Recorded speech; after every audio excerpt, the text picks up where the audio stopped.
हरे हरे राम राम हरे हरे। हरे कृष्ण माता जी। हरे कृष्णा माता जी। Thank you माता जी।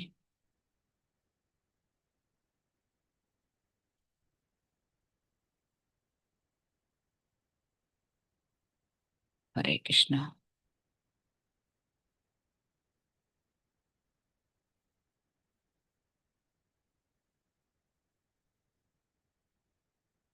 எஸ், செஷன் அட்டன் பண்ணிட்டு இருக்க எல்லா டிவோட்டீஸுக்கும் ஹரே கிருஷ்ணா. அத்தனை பேருக்கும் வணக்கங்கள். நம்மளோட ஸ்ரீ ஸ்ரீ ராதா கோவிந்தா, நம்மளோட டைட்டிஸ் அவங்க இஸ்கான் மங்களூர்ல இருக்கிற டைட்டிஸ் அவங்களுக்கு நம்மளோட வந்தனங்களை தெரிவிச்சுப்போம். ஹரே கிருஷ்ணா ஹரே கிருஷ்ணா கிருஷ்ணா கிருஷ்ணா ஹரே ஹரே, ஹரே ராமா ராமா ராமா ஹரே ஹரே. இன்னைக்கு வந்து ரொம்ப ரொம்ப ரொம்ப விசேஷமான நாள். இன்னைக்கு ஏகாதசி. வைஷ்ணவைட்ஸ் அத்தனை பேருமே வந்து அந்த ஏகாதசி அப்படிங்கிற மாசத்துக்கு 2 முறை வரும். இந்த நாளில் வந்து நம்ம எல்லாருமே ஃபாஸ்டிங் பண்ணுவோம். இந்த இன்னைக்கு ஃபுல் டே ஃபாஸ்டிங்கில் இருந்துட்டு முக்கியமாக தானியங்கள் தவிர்க்கணும். ஓகேங்களா? ஸோ ஃபுல் டே ஃபாஸ்டிங் எதுவுமே சாப்பிடாம இருக்கிறதோ, அல்லது வெறும் நீரை மட்டும் குடிப்பதோ, இல்லை சில பேர் பால் மட்டும் குடிப்போம், சில பேர் ஃப்ரூட்ஸ் எடுத்துட்டு பால் குடிப்போம். சமைத்த உணவுகளை தவிர்த்து விடுவோம் இன்னைக்கும். ஸோ அப்படி இருந்துட்டு நாளைக்கு வந்து துவாதசி அன்னைக்கு பாரணை பண்ணி துளசி தீர்த்தம் அருந்திட்டு விரதத்தை முடிச்சுட்டு அப்புறம் சாப்பிட்றது அப்படிங்கிறது வந்து இதுதான் நம்மளோட அந்த ஏகாதசி விரதம் அப்படிங்கிறது. இன்னைக்கு ஸ்டார்ட் ஆகி நாளைக்கு வந்து ஃபினிஷ் ஆகும். ஆக்சுவலாக நேற்று நைட்லேருந்தே ஸ்டார்ட் ஆகும். நேற்றே ஒரு பொழுது விரதம் அப்படின்னு சொல்லுவாங்க. இன்னைக்கு ஃபுல் டே நம்ம வந்து எதுவும் உணவு எதுவும் எடுத்துக்காம, சாலிட் ஃபுட் எதுவும் எடுத்துக்காம இருக்கிறது. எதுக்காக அப்படின்னா, இந்த மாதிரி விரதமெல்லாம் எதுக்கு அப்படின்னா, ஒன்று பகவானுக்காக நம்ம தியானம் பண்ணுறதுக்கு நிறைய நேரம் செலவிடுவோம். ஓகேங்களா? இல்லை அப்படின்னா நம்ம என்ன செய்வோம், எல்லாருக்கும் சாப்பாடு பண்ணுங்கிறத கிச்சன்லேயே நம்ம சமைச்சிட்டு அந்த மாதிரி வேலையிலேயே நம்மளை ஈடுபடுத்திக்கிட்டே இருந்தோம்னா நமக்கு பகவானுக்கான பிரார்த்தனைகள் வைக்கிறதுக்கோ, அவங்களோட நாமாக்களை சொல்லி அவங்கள ஆராதனை பண்ணுறதுக்கோ நமக்கு நேரம் இருக்காது. அதன் காரணமா என்ன பண்ணியிருக்கிறாங்க நம்மளுடைய முன்னோர்கள் அப்படின்னா, இன்னைக்கு ஃபாஸ்டிங் டே அப்படின்னு வச்சுட்டோம்னு வச்சுக்கோங்களேன், நம்ம என்ன பண்ண மாட்டோம், இந்த மாதிரி விஷயங்கள்ல நம்மளுடைய நேரத்தை நம்ம செலவிட மாட்டோம். அதுக்கு பதிலா என்ன பண்ணுவோம், பகவானுக்கு நாம ஜெபங்கள் பண்றது, பகவானுக்கு கீர்த்தனைகள் பாடுறது, அப்புறம் கோவிலுக்கு போயிட்டு பகவானை தரிசனம் பண்ணிட்டு வர்றது. பெருமாள் கோயிலெல்லாம் இன்னைக்கு பார்த்தீங்கன்னா, இன்னைக்கு பெருமாள் வெளியில ஏல பண்ணுவாங்க. நம்ம இஸ்கான்ல வந்து நம்ம ரொம்ப சிறப்பான திருமஞ்சனம் ஆராதனைகள் இதெல்லாம் நடக்கும். நாளைக்கு காலையில் என்ன டைம்னு ஒரு ஒரு இடத்துக்கும் என்னென்ன டைம் பாரணை டைம் அப்படிங்கிறதும் இஸ்கான்ல கொடுத்துருவாங்க. நம்ம சென்னைக்காரங்க தமிழ்நாடுக்காரங்களா இருந்தாங்க அப்படின்னா, சென்னை எப்படி, கோயம்புத்தூர் சைடு எப்படி, மதுரை சைடு, திருச்சி எப்படி, இந்த டைம் எல்லாம் அவங்க பாரணை பண்ணலாம் அப்படின்னு அந்த டியூரேஷன் கொடுத்துருவாங்க. அந்த டயத்துக்குள்ள நம்ம என்ன செஞ்சுப்போம் அப்படின்னா, புனர் பூஜை பண்ணிட்டு நம்ம வந்து துளசி தீர்த்தம் அருந்தி நம்மளோட ஃபாஸ்டிங்கை நம்ம பிரேக் பண்ணுவோம்.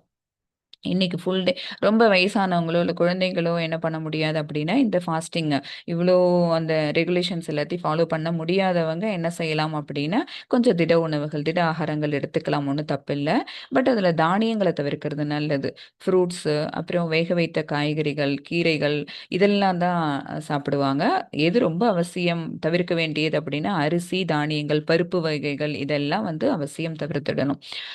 இந்த இதெல்லாம் பண்ணணும் அப்படின்னா பகவானுக்காக நம்மளுடைய நேரத்தை செலவிடக்கூடிய நாளா இது இருக்குது.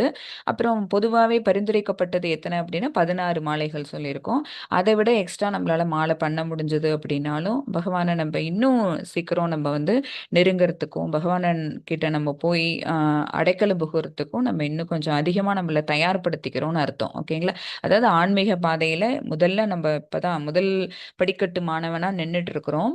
ஸோ இந்த இந்த டயத்துல வந்து நம்ம இந்த மாதிரி அசோசியேட் பண்ணிக்கிறது நம்மள என்ன பண்ணும், இந்த கனெக்டிவிட்டியை இன்னும் கொஞ்சம் அதிகமா ஜெல் பண்ணும். ஓகேங்களா? அந்த பாண்டேஜ் வந்து பிரேக் ஆகாம இருக்கும்.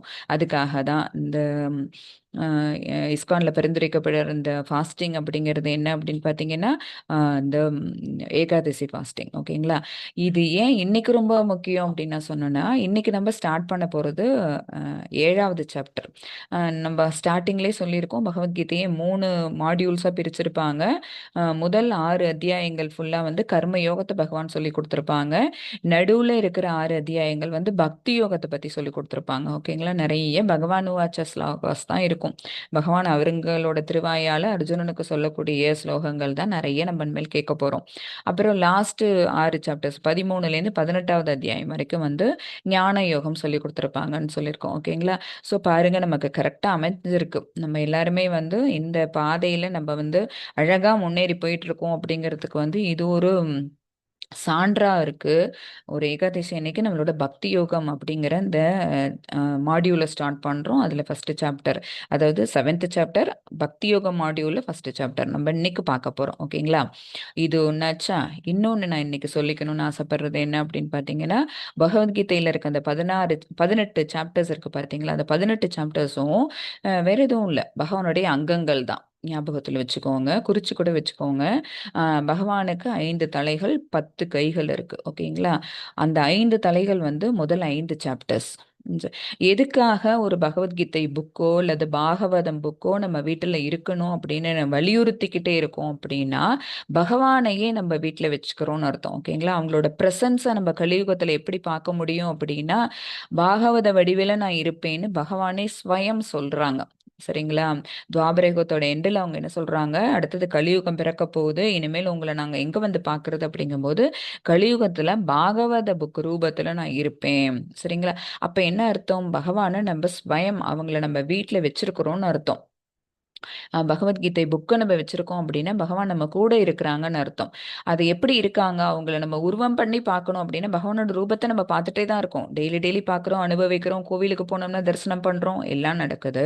பட் அந்த புக் ரூபத்துல, பகவத்கீதை புக் ரூபத்துல நம்ம எப்படி பகவானை தரிசிக்க முடியும் அப்படின்னா, 1லேருந்து 5 சாப்டர்ஸ் வரைக்கும் இருக்கிற முதல் 5 அத்தியாயங்கள் வந்து பகவானுடைய 5 தலைகளை குறிக்குது. ஓகேங்களா? அடுத்தது 6வது அத்தியாயத்திலேருந்து 15வது அத்தியாயம் வரைக்கும் இருக்க சாப்டர்ஸ் வந்து பகவானுடைய 10 கைகளை குறிக்குது. அப்புறம் 16வது அத்தியாயம் மட்டும் வந்து பகவானுடைய வயிற்று பகுதி. ஓகேங்களா? அப்புறம் 17 18 அவருடைய இரு தாமரை பாதங்கள். இதை ஞாபகத்தில் வச்சுக்கோங்க. ஸோ அதை இன்னைக்கு சொல்லணும் அப்படின்னு நான் நினைச்சிட்டு இருந்தேன். இது ஒரு விஷயமாச்சா. அடுத்த ஒரு விஷயம் என்ன அப்படின்னா, பகவத்கீதை வந்து எத்தனை விஷயங்களை பேசுது அப்படின்னா, 5 விஷயங்களை பேசுது. சரிங்களா? அதாவது நம்பர்ஸ் போட்டு சொன்னோம் அப்படின்னாலே அழகா சொல்லலாம். பகவத்கீதை ஒன்று தான் வந்து அது அது ஒன்று தான் இருக்கிறதுலையே வந்து உயர்ந்த ஒரு பகவானை பற்றி நம்ம படிக்கணும், அவரை பற்றி ஃபுல்லாக தெரிஞ்சுக்கணும் அப்படின்னா வேற யார் சொல்லி தெரிஞ்சுக்கிறத விட அவர் சொல்லியே தெரிஞ்சுக்கிறது வந்து நம்ம பகவத்கீதை. ஓகேங்களா? ஸோ மிக மிக சிறந்த உயர்ந்த நூல் அப்படின்னு பார்த்தீங்க அப்படின்னா 5வது வேதம் அப்படின்னே சொல்லப்படுது. சிம்பிளா சொல்லணும் அப்படின்னா பகவத்கீதை 5வது வேதம் அப்படின்னே சொல்லப்பட்டிருக்குது. ஸோ நம்பர் 1 அப்படின்னு எடுத்துக்கிட்டாங்கன்னா பகவத்கீதை அந்த 5வது வேதம், அப்புறம் மிக உயர்ந்த நூல் அப்படிங்கிறதுக்கு. அப்புறம் இதுல 2 இருக்கு அப்படின்னா, ஒன்று ஜீவாத்மா, இன்னொன்று பரமாத்மா. ஓகேங்களா? நம்பர் 3ன்னு பார்த்தோம்னு வச்சுக்கோங்களேன், அது வந்து 3 குணங்களை பத்தி இதுல பேசுது. சத்துவகுணம், ரஜோகுணம், தமோகுணம் 3 குணங்களை பத்தி பேசுது. ஓகேங்களா? அப்புறம் நம்பர் 4 அப்படின்னு வச்சோம்னு வச்சுக்கோங்களேன், அது வந்து ஒரு ஜீவாத்மாவா இங்க பிறப்பெடுக்கிறவங்க வந்து பிறப்பு, இறப்பு, அப்புறம் வந்து மூப்பு, அப்புறம் பிறப்பு, அப்புறம் கொஞ்சம் வளர்றோம்ல, அந்த வளர்றது, அப்புறம் வந்து முதுமை பருவம், அப்புறம் இறப்பு அப்படிங்கிற அந்த 4 ஸ்டேஜஸை கிராஸ் பண்ணி வரும். ஓகேங்களா? ஸோ பிறப்பு, இளமை, முதுமை, இறப்பு அப்படிங்கிற 4 ஸ்டேஜஸை கிராஸ் பண்ணி வரும் அப்படின்னா அந்த 4 அப்படி எடுத்துக்கலாம். 5வது என்ன அப்படின்னு பார்த்தீங்கன்னா, அதுதான் முக்கியமாக பகவத்கீதை புக்கில் பிரபுபதா அவங்களாலேயே சொல்லப்பட்டிருக்கிறது என்ன அப்படின்னா, இது 5 விஷயங்களை பேசுது. ஒன்று வந்து பரமாத்மா, ஃபர்ஸ்ட் பரமாத்மாவை சொல்லணும். ஏன்னா அவங்க தான் வந்து எல்லா காரணங்களுக்கும் காரணம், அவங்க தான் மூல காரணம். ஓகே, புராதனமானவர்கள், பழமையானவர்கள், அவங்க தான், ஆதியும் அவங்க தான், அந்தமும் அவங்க தான். சரியா? ஸோ அவங்க கிட்ட இருந்து தான் எல்லாம் தோணுது. ஸோ முதல் அவங்க கிட்ட இருந்து தோன்றதுல அடுத்தது யாரு அப்படின்னு பார்த்தீங்கன்னா பௌதிக உலகம். இந்த ஜட இயற்கை இருக்கு பார்த்தீங்களா, இதை பிரகிருத்தின்னு சொல்லியிருப்பாங்க.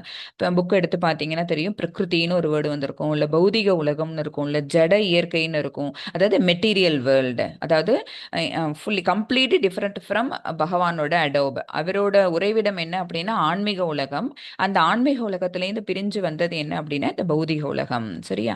அப்புறம் 3வது என்ன ஆக ஃபர்ஸ்ட் பரமாத்மா சொல்லியாச்சு, அடுத்தது வந்து பிரகிருதி சொல்லியாச்சு, அடுத்தது ஜீவாத்மா. இங்க யாரெல்லாம் அவங்க உண்டு பண்ணியிருக்காங்க அப்படின்னா ஜீவன்களை உண்டு பண்ணியிருக்காங்க. ஜீவாத்மாக்கள் நம்ம எல்லாரும் அவங்க எல்லாம் பார்ட் அண்ட் பார்சல்னு பல முறை சொல்லியிருக்கோம். பின்ன சக்திகள் நம்ம எல்லாம் பகவான்கிட்டேருந்து பிரிஞ்சு வந்த பின்ன சக்திகள். நம்மளை பத்தி பேசியிருக்குது பகவத்கீதை. அடுத்தது என்ன அப்படின்னா கர்மா, நம்ம செய்ய வேண்டிய கர்மா என்ன அப்படிங்கறது பகவான் சொல்லியிருக்காங்க. அந்த கர்மாவை எப்படியெல்லாம் செய்யணும், காமிய கர்மாவா சொல்லணும் செய்யணுமா, நிஷ்காம கர்மமா செய்யணுமா, அப்படின்லாம் பகவான் வந்து என்ன பண்ணியிருப்பாங்க. ஓ, நிறைய கர்மாக்கள், கர்ம யோகம் 3rd சாப்டர் 4th 5th சாப்டர்ல பார்த்துட்டே வந்தோம். ஸோ கர்மத்தை பத்தி ஆக்ஷன், வாட் ஆக்ஷன் த ஜீவாத்மா ஹேஸ் டு டூ அப்படிங்கிறது 4வது விஷயம். அடுத்து 5வது வந்து காலம். ஓகேங்களா? So time. இந்த 5ஐயும் பற்றி பேசுறது எது அப்படின்னா பகவத்கீதை. ஸோ என்னென்ன அப்படின்னா பரமாத்மா, பிரகிருதி, ஜீவாத்மா, அப்புறம் அவங்க செய்யக்கூடிய கர்மா, அடுத்தது காலம். இந்த 5 விஷயங்கள் வந்து இந்த பகவத்கீதை பேசுது. ஓகேங்களா? எதுக்கு மத்தாஞ்சி திடீர்னு இதெல்லாம் சொல்றீங்க அப்படின்னா, இன்னைக்கு நம்ம பார்க்க போறதுல இந்த 7th சாப்டர் இருக்கு பார்த்தீங்களா, இது என்ன அப்படின்னா ஞான விஞ்ஞான யோகம். ஓகேங்களா? பகவான் வந்து நாலேஜ் கொடுக்குறாங்க. அதோட சேர்ந்து ஸ்பிரிச்சுவல் நாலேஜோட சேர்ந்து இந்த மெட்டீரியல் வேர்ல்டை பற்றின நாலேஜும் சேர்த்து நமக்கு கொடுக்குறாங்க. ஓகேவா? அந்த ஒரு டிஃபரன்ஸுக்காக தான் நான் இன்னைக்கு இதை சொல்கிறேன் உங்களுக்கு. இதெல்லாம் தெரிஞ்சு வச்சுக்கணும். பகவத்கீதை இந்த இந்த மாதிரி நம்ம இந்த கிளாஸஸ் நம்ம போயிட்டு இருக்கோம் அப்படின்னா பேசிக்காக தெரிஞ்சுக்க வேண்டிய விஷயங்கள் இதெல்லாம் தான். அப்புறம் இன்னொன்று முக்கியமாக என்ன அப்படின்னா நம்மளோட இஸ்கான்ல வந்து பொதுவாகவே என்ன பண்ணியிருப்பாங்க அப்படின்னா சுதாமா சேவை அப்படின்னு ஒன்று பண்ணுவாங்க. அதை வந்து நான் பிரணத்தி பண்ணிட்டு அதை உங்களுக்கு சொல்கிறேன். அப்புறம் நம்ம கிளாஸ்க்கு போகலாம். ஓகேவா? ஸோ ஃபர்ஸ்ட் இப்போ ஸ்டார்டிங் ப்ரேயர் பார்த்துருவோம்.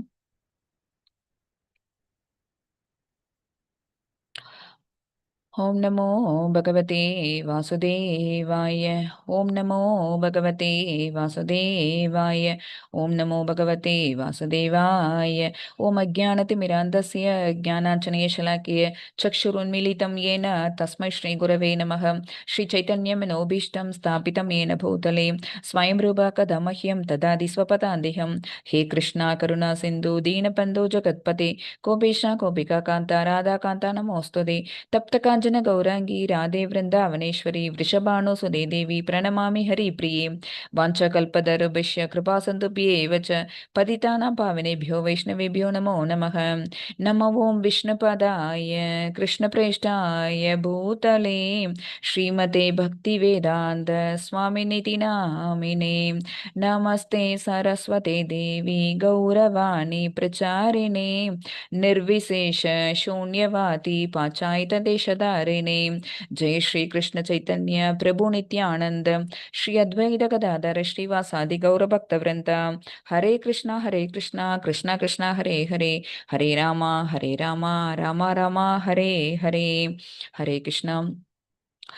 நம்மளுடைய ஸ்தாபகாச்சாரியர் ஏசி பக்தி வேதாந்த சுவாமி ஸ்ரீல பிரபுபாதா அவங்களோட அருளாலையும், ஜெயபாதக சுவாமி குரு மகராஜ் அவங்களோட அருளாலையும், நாமனிஷ்டதாஸ் நம்மளுடைய கோயில் ஃபவுண்டர் ஆச்சாரியா இவங்களோட அருளாலையும் நம்ம ஃபர்ஸ்ட் மாடியூல் முடிச்சுட்டு ரொம்ப சக்ஸஸ்ஃபுல்லாக செகண்ட் மாடியூல்குள்ளே வந்திருக்கோம். 7th சாப்டர் நம்ம பார்க்க போகிறோம்.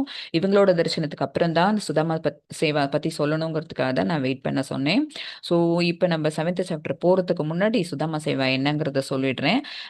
இஸ்கான்ல பரிந்துரைக்கப்படக்கூடிய இந்த சேவை என்ன அப்படின்னா சுதாமா அப்படிங்கிற அந்த கேரக்டர் வந்து நிறைய பேருக்கு தெரிஞ்சிருக்கும். ஓகேங்களா? குச்சேலர் வேற யாரும் கிடையாது. சுதாமாங்கிறது யாரு அப்படின்னா குச்சேலர். குச்சேலருக்கு வந்து அவரும் கிருஷ்ண பரமாத்மாவும் கோகுலத்தில் ஒன்றா விளையாண்டவங்க, ஒன்றா படித்தவங்க. சாந்திமணி முனிவர்கிட்ட ஒன்றா குருகுலம் பயின்றவங்க அவங்க. அப்போ அவ்வளோ க்ளோஸ் ஃப்ரெண்ட்ஸாக இருந்தவங்க.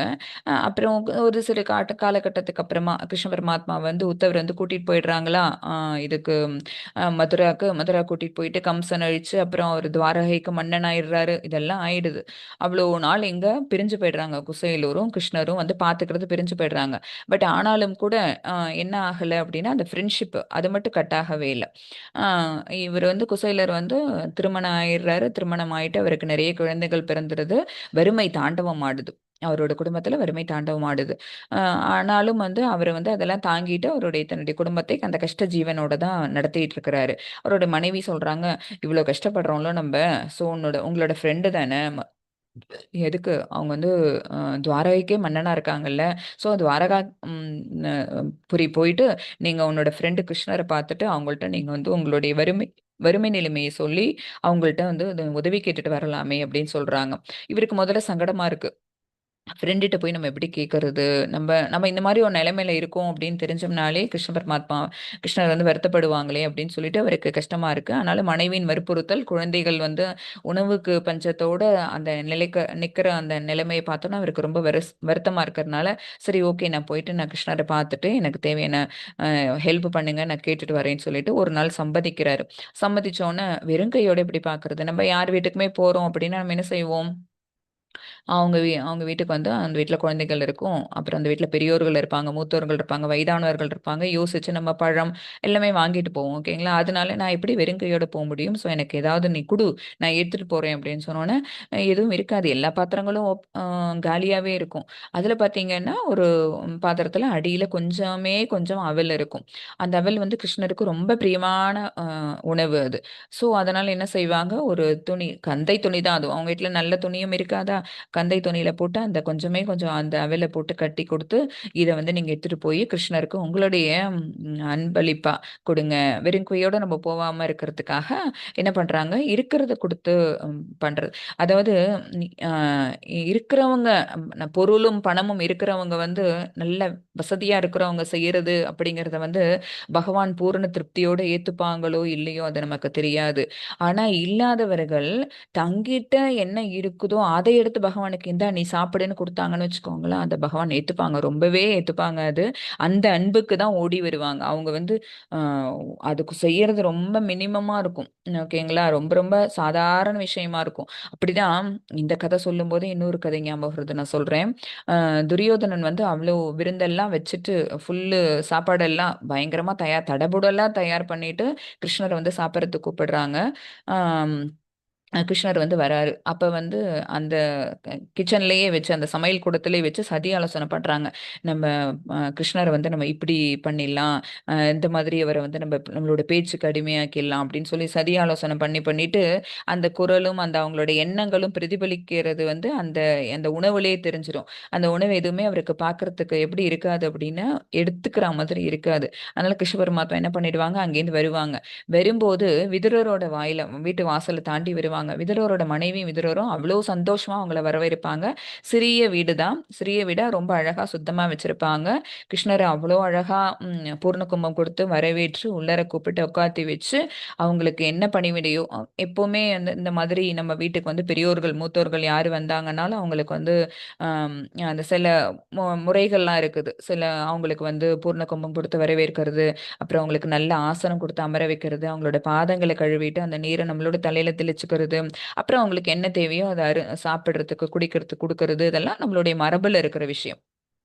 ஸோ அத பண்ண அது வந்து அந்த ஆர்வத்தின் மேலீட்டால அவங்களுக்கு ஒண்ணும் புரியலையாம். நம்மளோட கிருஷ்ணர் வந்து நம்மளுடைய வீட்டுக்கு வந்திருக்காங்கங்கிறத விதுரராலயும், அவரோட மனைவியாலயும் வந்து அந்த ஒரு ஆர்வத்தின் காரணமா புரிஞ்சுக்க முடியல. ஏன்னா அவ்ளோ அன்பு, அவ்ளோ பகவான் மேல பக்தி வச்சிருக்கிறவங்க அவங்க 2 பேரும். ஸோ "நீ அவங்களுக்கு சாப்பிடுறதுக்கு ஏதாவது குடு" அப்படின்னு சொல்லிட்டு விதுரர் சொல்லும்போது, விதுரரோட மனைவி என்ன செய்றாங்களாம், கிருஷ்ணர மேலேருந்து கீழ வரைக்கும் அவரோட பார்த்துட்டு, அவரோட அழகையும் பார்த்து, அவர் தம் மேல எவ்வளோ கருணையோட நம்ம வீட்டுக்குள்ள வந்திருக்காங்கிறத பார்த்துட்டு வாழைப்பழத்த எடுத்து குடுக்கும்போது உரிச்சுட்டு, பழத்த போட்டுட்டு தோல குடுத்துட்டே இருக்கிறாங்க அவங்க.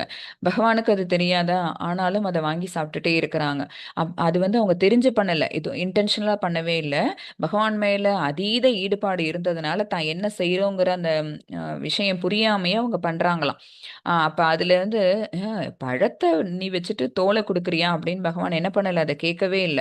அவங்களுக்கு அந்த விஷயம் புரிஞ்சிருது. எதனால அவங்களோட ஆக்ஷன் இப்படி இருக்குங்கிறது புரியுது. அத அவ்வளோ அழகா வாங்கி அத ஸ்வீகரிச்சுக்கிறாரு பகவான். ஓகேங்களா? ஸோ பகவான் வந்து எப்படிப்பட்டதையும் எடுத்துக்கிறாருன்னு பாருங்க. சரியா? அப்படி இருக்கிற பகவானுக்கு இவரு என்ன எடுத்துட்டு போறாரு, தன்கிட்ட இருக்கிற அந்த அவல் கொஞ்சமாண்டு அவல் எடுத்துட்டு போறாரு. போயிட்டு அங்க வாயில் காம்பவுண்ட்லலாம் வந்து இவரு இருக்கிற அந்த கோலத்த பார்த்துட்டு ரொம்ப நாள் நடந்து இவரு அங்க போகணுமா, போறம்போது அவருடைய கோலம் இன்னும் மெலிஞ்சு உடலெல்லாம் மெலிஞ்சு, கண்கள் சோர்வடைந்து அந்த அளவுக்கு அவரு வந்து அ ரொம்ப ஈனஸ்வரமா போறாங்க. போன உடனே நான் அந்த மாதிரி பக் அ ஃப்ரெண்ட் அப்படின்னு சொல்லிக்கிறதுக்கு அவருக்கு ஒரு மாதிரி இருக்கு. ஏன்னா வாயில் காம்பவுண்ட் 2 நின்னுட்டு என்ன பண்ணிடுறாங்க, உள்ளார போக விட முடியாத அளவுக்கு தடுத்துடுறாங்க. அப்ப சொல்றாரு, இல்ல நான் போய் துவாரகாதீஷர்ட்ட சொல்லுங்க, நான் வந்து அவருடைய ஃப்ரெண்டு சுதாமா வந்திருக்கேன்னு" அப்படி உடனே போய் சொல்றாங்க. இவரு கொஞ்சம் கூட எதிர்பார்க்கவே இல்ல. ஏன் அந்த தடுத்தாங்களே, அந்த வாயில் காப்பான் கூட எதிர்பார்க்கவே இல்ல. சுதாமா வந்திருக்காங்கன்னு தெரிஞ்ச உடனே பகவான ஏந்து அந்த மேல போட்டிருக்க மஞ்ச கலர் அங்கவஸ்திரம், எப்பவுமே அவங்க போட்டிருக்கிறது வந்து அந்த அங்கவஸ்திரம் கீழே வழிய வழிய ஓடி வராராம். சுதாமா வந்திருக்கேன் என்னை பார்க்கறதுக்குன்னு சொல்லிட்டு வாசலுக்கே வராரு. இவங்க எல்லாருக்குமே சுத்தி இருந்த அத்தனை பேருக்கும் அமைச்சர்கள், யாரெல்லாம் பகவானுக்கு அங்க சுத்தி இருப்பாங்களோ, புடைசூழ தானே இருப்பாங்க ஒரு மன்னருங்கிற ஒரு அத்தனை பேருக்கும் ஆச்சரியம். பகவான் இந்த அளவுக்கு ஏந்து ஓடுறாங்க, மேல போட்டிருக்க பீதாம்பரம் கீழே விழுறது கூட தெரியாம பகவான் ஓடுறாங்கன்னா வந்திருக்கிறவர் அவ்வளோ பேர் சிறந்தவர் அப்படிங்கிறது அப்பதான் அவங்களுக்கு உதிக்குது. உடனே உள்ளர கூட்டிட்டு வந்து அவருக்கு செய்ய வேண்டிய யாருமே நம்ம வீட்டுக்கு வந்தோம்னா என்ன செய்யணுங்கிறத இப்பதானே சொன்னோம், அதே மாதிரி பகவான் செய்யறாங்களாம். அவருக்கு நல்ல ஆசனம் கொடுத்தாரு, உட்காத்தி வச்சவரோட கால. ஆனா இது எதுவுமே அவரால் ஏத்துக்கவே முடியல சுதாமாவால. இவரு வந்து துவாரகாதீஷர், துவாரக அந்த இடத்துக்கே அதிபதி அவர் தான், ராஜா, அப்புறம் கிருஷ்ண பரமாத்மா.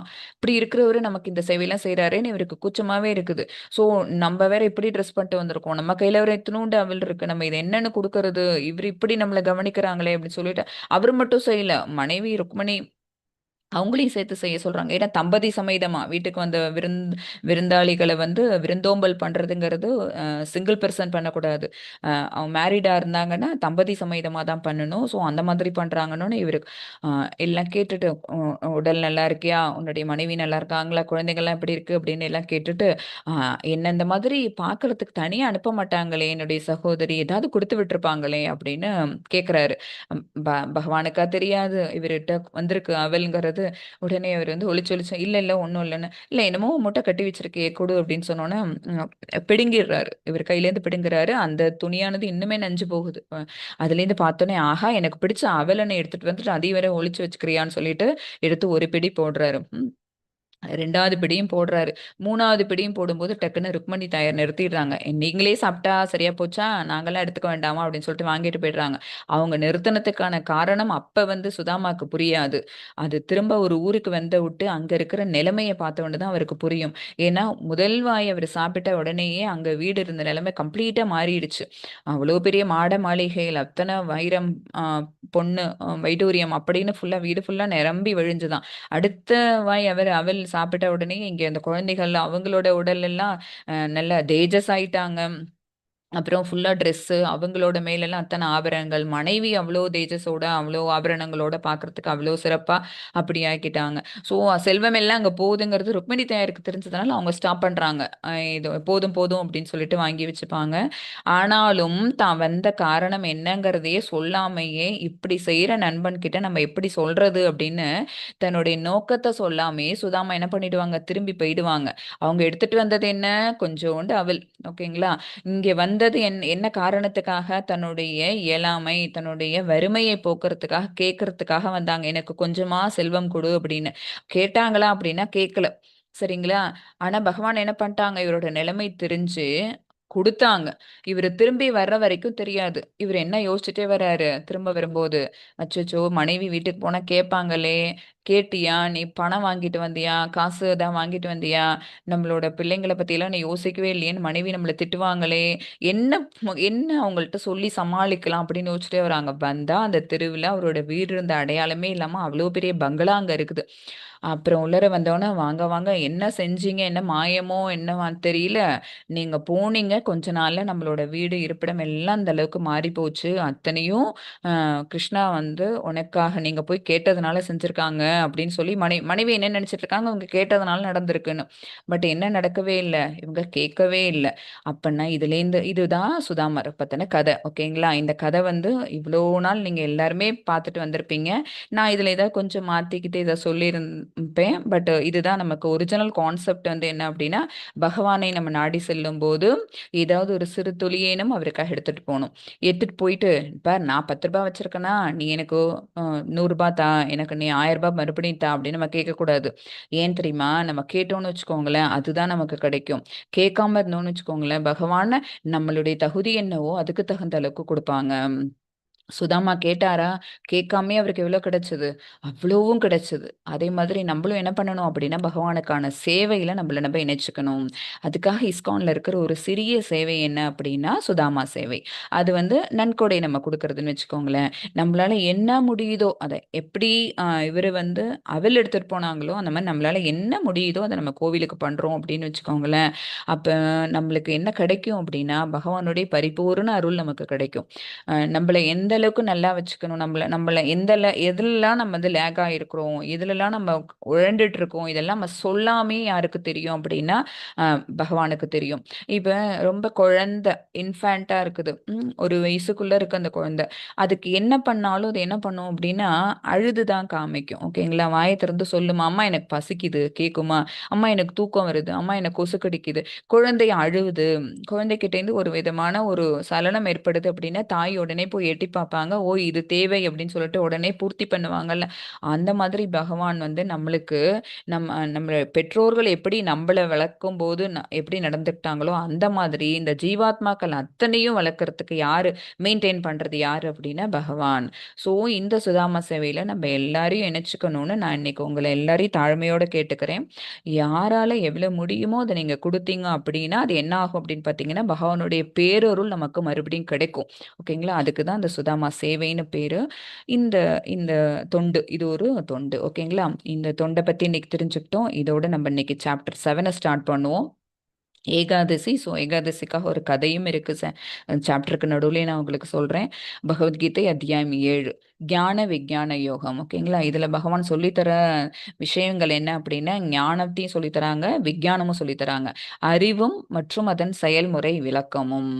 ஞானம்னா என்ன அப்படின்னா, கோட்பாட்டு அறிவு. சொல்லி இருக்குல்ல, அதாவது ஒரு வேதங்கள்ல சொல்லப்பட்டிருக்கிற அறிவுங்கிறது ஞானம். விஞ்ஞானம் அப்படிங்கிறது என்னன்னா, உணரப்பட்ட அறிவு. அது சொல்லி அப்புறம் அதை வந்து நம்ம என்ன செஞ்சிருப்போம், அதை செயல்முறைப்படுத்தி அதால உணர்வோம்ல, அதுதான் விஞ்ஞானம். இறைவனை முழுமையாக அறிந்து கொள்வது எப்படி, இது எல்லாமே இந்த சாப்டர்ல நம்ம பார்க்க போறோம். போலாம். ஹரே கிருஷ்ணா. ஆ இப்ப வந்து யோகத்தின் உச்சப்பகுதி வந்து நம்ம இதுவரைக்கும் எங்க வந்தோம் அப்படின்னா, அஷ்டாங்க யோகம் 6வது சாப்டர்ல பகவான் சொல்லி நிறுத்துனாங்க. அர்ஜுனன் கூட கேட்டாங்க, இந்த மாதிரி வந்து மனசை அடக்கி புலன்களை அடக்கி உடல்ல ஒரு கண்ட்ரோலுக்கு கொண்டு வந்து தியான பயிற்சியில மூழ்கி சமாதி நிலைமைக்கு போய் உள்ளுக்குள்ள இருக்கிற பரமாத்மாவை பார்க்கறதுங்கிறது ரொம்ப கஷ்டமாச்சே. ஏன்னா மனசை அடக்கிறதுங்கிறது வந்து ரொம்ப கஷ்டமான விஷயமாச்சே, என்ன பண்றது அப்படின்னு அர்ஜுனன் வந்து பகவான் கிட்ட கேட்கும்போது பகவான் என்ன சொல்லுவாங்க, ஆமா அது கடினமானது தான்.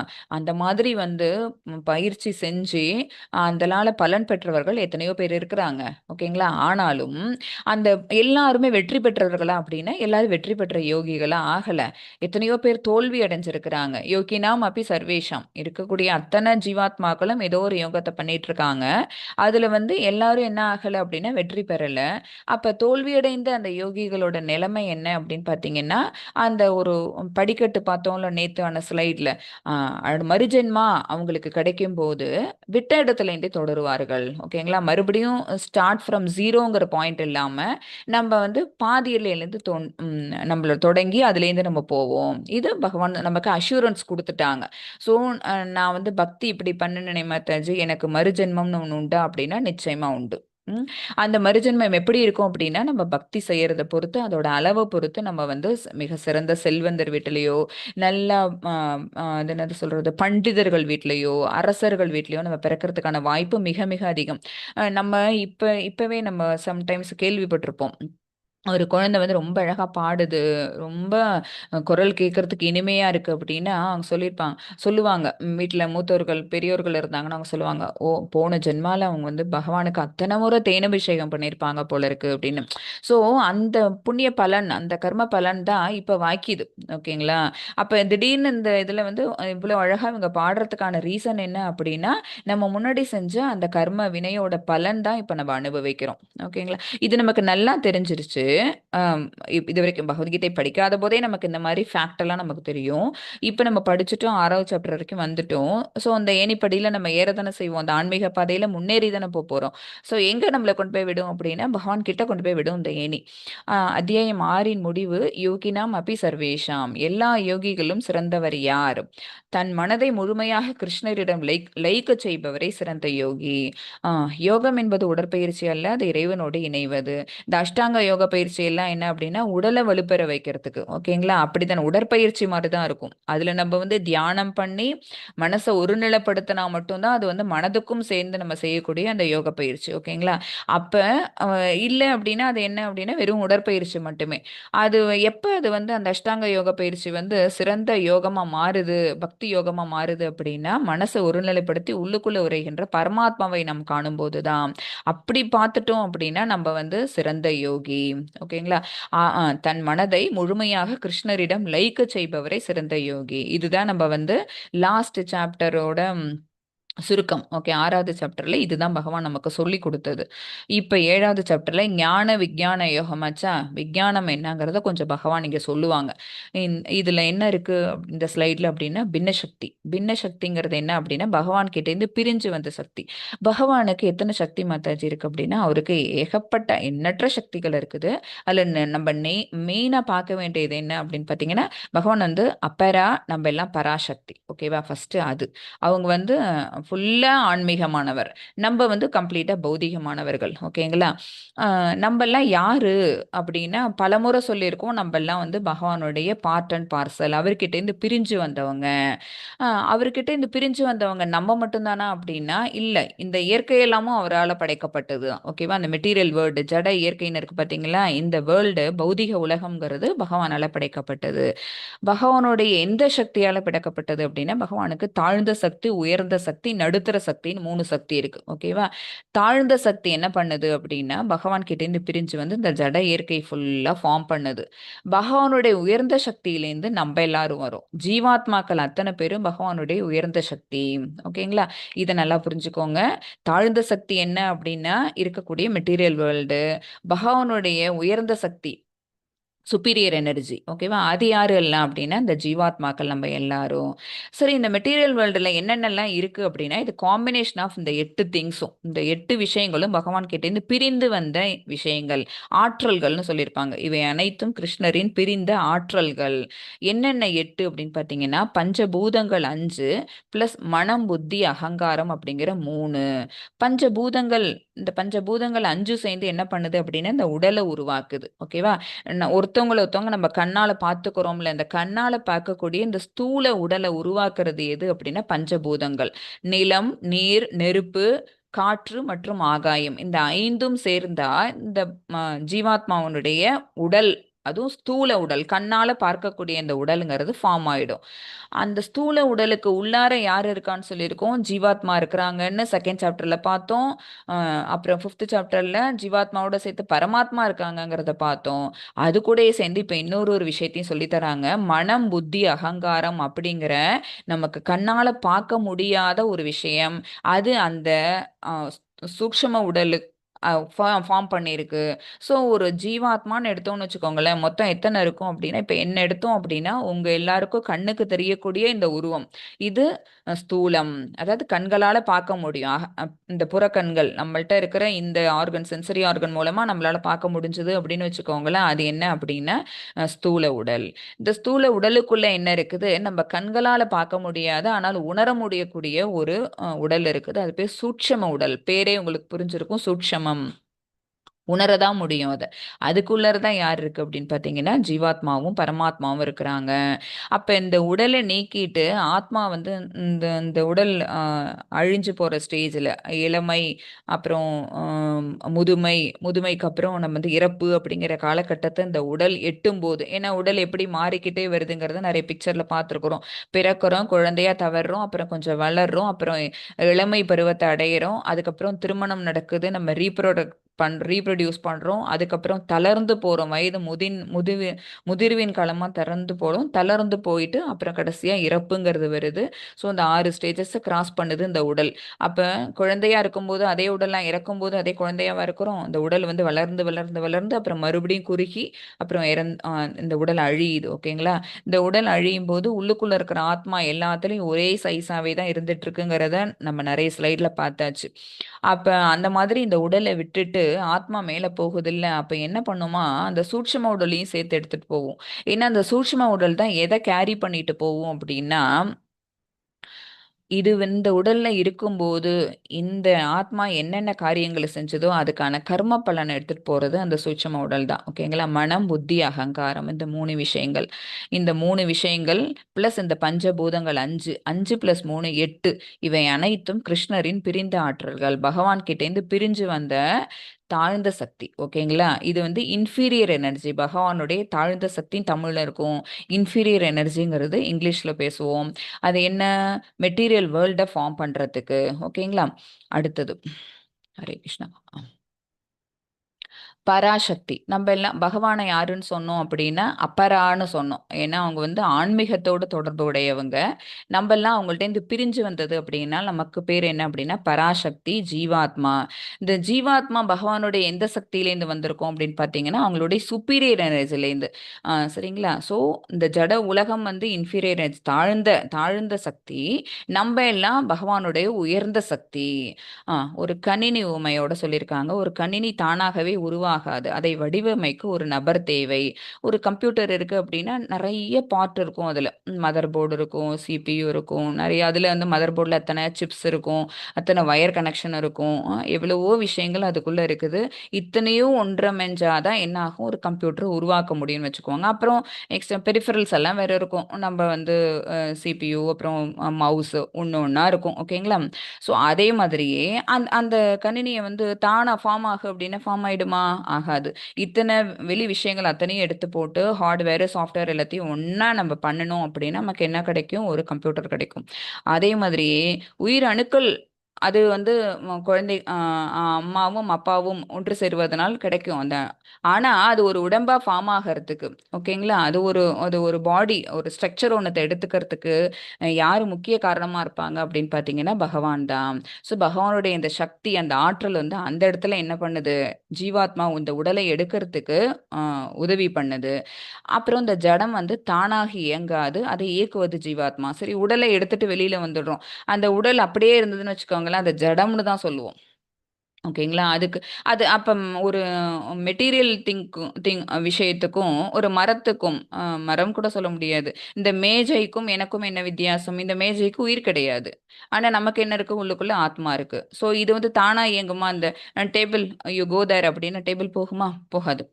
ஆனா நம்மளால என்ன செய்ய முடியும்? இயங்க முடியும். அப்ப நம்மளால ஏன் இயங்க முடியுது? இந்த டேபிளால ஏன் இயங்க முடியல அப்படின்னா இதுக்குள்ள ஆத்மா இல்லை. அதனால இந்த ஜடம் தானாக இயங்காது. நம்ம தான் என்ன பண்ணணும்? இந்த டிராக் பண்ணி எடுத்துட்டு போகணும். ஆனா இந்த ஜீவாத்மாவால அதெல்லாம் முடியுது அப்படின்னா உள்ளுக்குள்ள பிரசன்ஸ் ஆஃப் ஆத்மா, ஆத்மா இருக்கு. அதனால இந்த ஜீவாத்மாவால தான் நினைச்ச செயல்களை செய்ய முடியுது. இந்த உலகம் ஜட பொருட்களால் ஆனது. ஆனால் அதை தாங்கி பிடிப்பது ஜீவாத்மாக்களே. பகவான் ஏன் இந்த மாதிரி இந்த ஜீவாத்மா அப்புறம் இந்த ஜட உலகம் எல்லாத்தையும் படைச்சாங்க அப்படின்னா நம்ம ஆசைப்பட்டு கேட்டுக்கிட்டோம். ஓகே. ஏன் மாதாஜி சும்மாவே நான் தோணும். ஏன்னா எனக்கும் தோணியிருக்கு, நானும் கேட்டிருக்கிறேன். பகவான் வந்து சும்மாவே இருந்திருக்கலாமே. எதுக்கு இந்த மாதிரி ஜட உலகம்னு ஒண்ணு படைச்சாங்க. அப்புறம் ஜீவாத்மாக்கள் நம்மள படைச்சாங்க. அப்புறம் இங்கே வந்துட்டு நம்மளுக்கு ஃப்ரீடம் குடுத்து அனுப்பி விட்டாங்க. அப்புறம் இங்கே வந்துட்டு நம்ம கஷ்டப்பட்டோம் அப்படின்னா நம்மளா தான் உணர்ந்துக்கணும்னு சொல்றாங்க. இது எதுவுமே நல்லது, கெட்டதுன்னு இத்தனை ஏன் படைச்சாங்க? பேசாம அவங்கள்ட்டயே நம்ம இருந்துட்டு இருந்தோம்னா நிம்மதியா, சந்தோஷமா நம்ம பகவானோடயே இருந்துக்கலாமே அப்படின்னா, அப்புறம் ஃப்ரீடம் அப்படின்னு சொல்றதுக்கான வார்த்தைக்கு அர்த்தம் என்ன? சரியா? இப்ப அம்மா, அப்பா வந்து குழந்தைங்கள வளர்க்குறோம் அப்படின்னா, அந்த குழந்தைங்களுக்கு வந்து ஓரளவுக்கு சுதந்திரம் குடுத்து வளர்ப்போம். அவங்களோட செயல்களை அவங்களே செஞ்சுக்கிட்டும் அப்படின்னு. ஓகேவா? அதுல ஒரு குறிப்பிட்ட காலம் வரைக்கும் நம்ம தலையிடாம இருப்போம். அது ரைட்டா இருக்கிற வரைக்கும் நம்ம தலையிடாமயே தான் இருப்போம். அதுதான் பகவான் நமக்கு குடுத்து வச்சிருக்கிறாங்க. அந்த கொஞ்சம் ஃப்ரீடம் தான் பகவான் நமக்கு குடுத்துருக்காங்க. ஆனா அந்த விஷயம் புரியாம நம்ம தான் வந்த உடனே பகவான மறந்துடுறோமே. இங்க பிறப்பெடுத்த உடனே நம்ம ஃபர்ஸ்ட் மறக்கிறது எது அப்படின்னா பகவானை மறந்துடுறோம். நம்ம பிறப்பெடுத்ததுக்கான காரணம் என்ன? நமக்கு இத்தனை அங்க அவயங்கள் அத்தனையும் நல்லபடியா கொடுத்துருக்காங்களே, நம்ம என்னைக்காவது நன்றி செலுத்துறோமா? அதுவும் கிடையாது. நம்மள இப்படி ஒரு நல்ல பெற்றோர்கள் கிட்ட நல்ல ஒரு குடும்பத்துல நம்மள பிறப்பெடுக்க வச்சிருக்காங்களே, நன்றி செலுத்துறோமா? அதுவும் கிடையாது. என்கிட்ட இது இல்லையே, அது இல்லையே, என் ஃப்ரெண்டு அதை வச்சிருக்காங்களே, இதை தான் நினைச்சு இல்லாத ஒண்ணுத்துக்காக ஏங்கிக்கிட்டே இருக்கோமே தவிர இருக்கிறதுக்கு நம்ம நன்றியோட இருக்கோமா அப்படின்னா அது இல்லை. பொதுவா சொல்றேன், ஓகேங்களா? ஸோ நம்மளுக்கு இப்ப வந்து இந்த பக்தி நிலையில மேம்பாடு அடைய அடைய நம்ம மனசுக்குள்ளேயும் இந்த கேள்விகள் வரும். நம்ம இது எல்லாத்துக்கும் இந்த விளக்கம் இந்த மாதிரி நம்ம நிறைய லெக்சர்ஸ் கேட்கறது, பகவத்கீதை புக் எடுத்து படிக்கிறது, இது மூலமா நம்மளால என்ன செஞ்சுக்க முடியும்? இந்த ஆன்மீக பாதையில முன்னேறி போக முடியும். அதுதான் விஞ்ஞானம்ங்கிறது. அதாவது உணர்றது, ஓகேவா? படிக்கிறதுங்கிறது சொல்லி கொடுத்துருவாங்க, ஒரு புக்ல இருக்கும், எடுத்து யார் வேணாலும் படிச்சுக்கலாம். பட் இது புரியுமா அப்படின்னு கேட்டா, இந்த மாதிரி பல முறை நம்ம மனசுல போட்டு போட்டு போட்டு அதை நம்ம வந்து பண்ண பண்ண பண்ண அது நம்ம மனசுக்குள்ள அது நல்லா உட்காந்து அதோட ஒரிஜினல் அது என்ன, எந்த ஒரு விஷயத்துக்காக பகவான் இது சொல்லியிருக்காங்க அப்படின்னு நம்ம மனசுக்குள்ள அதை ஃபார்மேட் பண்ண முடியும். அப்ப நம்மளால கொஞ்சம் கொஞ்சமா உணர முடியும். அதனால தான் இந்த சாப்டர் வந்து ஞான விஞ்ஞான யோகம் அப்படின்னு சொன்னது, ஓகேவா? ஸோ இந்த உலகம் வந்து எதால ஆனது அப்படின்னு சொல்லியாச்சு, ஜட பொருட்களால் ஆனது. ஜட பொருட்களை மட்டும் படைச்சிட்டு பகவான் பேசாம விட்டுட்டாங்களா அப்படின்னா, அதை ஆளறதுக்கு ஜீவாத்மாக்களாக்கி நம்மள அனுப்பியிருக்காங்க. போய் ஆண்டுட்டு வான்னு அனுப்பிச்சா நம்ம இதை தான் சாக்குன்னு நினைச்சிட்டு என்ன செஞ்சிடறோம்? இதையே ஆண்டுட்டு இதே ஜாலியா இருக்கிறோம்னு நினைச்சுக்கிறோம். நம்ம முக்தி பெற்ற ஆத்மாக்கெல்லாம் மறுபடியும் பகவான் கிட்ட திரும்பி போறதே கிடையாது. இந்த ஜடப்பொருட்கள் மேலேயே நம்ம ஆசை வச்சு இது மேலேயே பற்றுதலை வளர்த்துக்கிட்டு இருக்கிறத நினைச்சு சந்தோஷப்பட்டுட்டு பெருமை வேற பட்டுப்போம். நமக்கு ரொம்ப ப்ரைடா வேற நம்ம ஃபீல் பண்ணுவோம். அப்புறம் இல்லாததுக்காக ஏங்கிக்கிட்டு அது கிடைக்கலன்னா கோபம், ஓகேங்களா? அந்த மாதிரி நம்மளோட குணங்கள் அத்தனையும் வெளிக்காட்டிட்டு, குணங்கள் பத்தியும் இதுல பேசுவாங்க பகவான். இத்தனையும் பண்ணி நம்ம என்ன செய்றோம்? உயர்ந்த பகவானுடைய உயர்ந்த சக்தியா பிறப்பெடுத்து வந்த நம்ம எல்லாரும் இந்த தாழ்ந்த சக்தியோட நம்மள கனெக்ட் பண்ணிப்போம். ஸோ நம்மளும் தாழ்ந்தவர்கள் ஆயிடுறோம், ஓகேங்களா? இது எல்லாம் நம்மள அட்ராக்ட் பண்றதுக்காக இருக்குது, கவருவதற்காக இருக்குது. நல்லதுன்னு ஒன்று இருந்ததுன்னா தீயதுன்னு ஒன்று இருக்கும். எப்பயுமே படைப்புல வந்து எல்லாமே நல்லதா இருக்காது, நமக்கு சலிச்சு போயிடும், திகட்டி போயிடும். ஸோ வீட்டில் எப்பவுமே எல்லாரும் சிரிச்சுக்கிட்டே இருந்தோம்னு வச்சுக்கோங்களேன், அது நமக்கு சுவாரஸ்யமே இருக்காது. நடுவில் எப்பயாவது ஒரு சண்டை வரும், ஓகேங்களா? அப்பதான் நமக்கு அது சுவாரஸ்யம் கூடும். அதே மாதிரி தான் பகவான் என்ன செய்றாங்க? நல்லது தீயது ரெண்டுத்தையும் தான் படைச்சு கொடுத்துருக்காங்க. நம்ம என்ன பண்றோம்? எது நம்மள அட்ராக்ட் பண்ணுது? தீயது தான். நம்மள இங்கேயே கட்டி போட வைக்கிற அந்த தீயது. அதனால என்ன ஆயிரும்? நம்ம மேல மேல இங்கே கட்டுண்ட ஆத்மாக்களா இருந்துட்டே போயிடுறோம். ஸோ ஜட பொருட்களால் ஆன இந்த ஜட உலகத்தின் மேல நமக்கு ஏற்பட்ட ஈர்ப்பின் காரணமா நம்ம என்ன, பகவான்கிட்டேருந்து பிரிஞ்சு வந்த பராசக்தி, உயர்ந்த சக்தி நம்ம தான், ஓகேங்களா?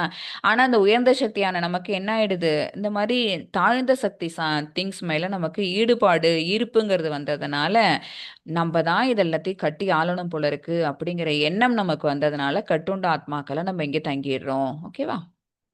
हरे कृष्ण 7.7 मत्तः परतरं नान्यत् किञ्चित् अस्ति धनञ्जय मयि सर्वम् இதம் प्रोतं சூத்ரே மணிகனா இவ. இதுல சொல்லும்போது நான் சொல்லணும், ஃபர்ஸ்ட் இது பகவான் வாச்ச ஸ்லோகாஸ் நிறைய இருக்கும் இதுல.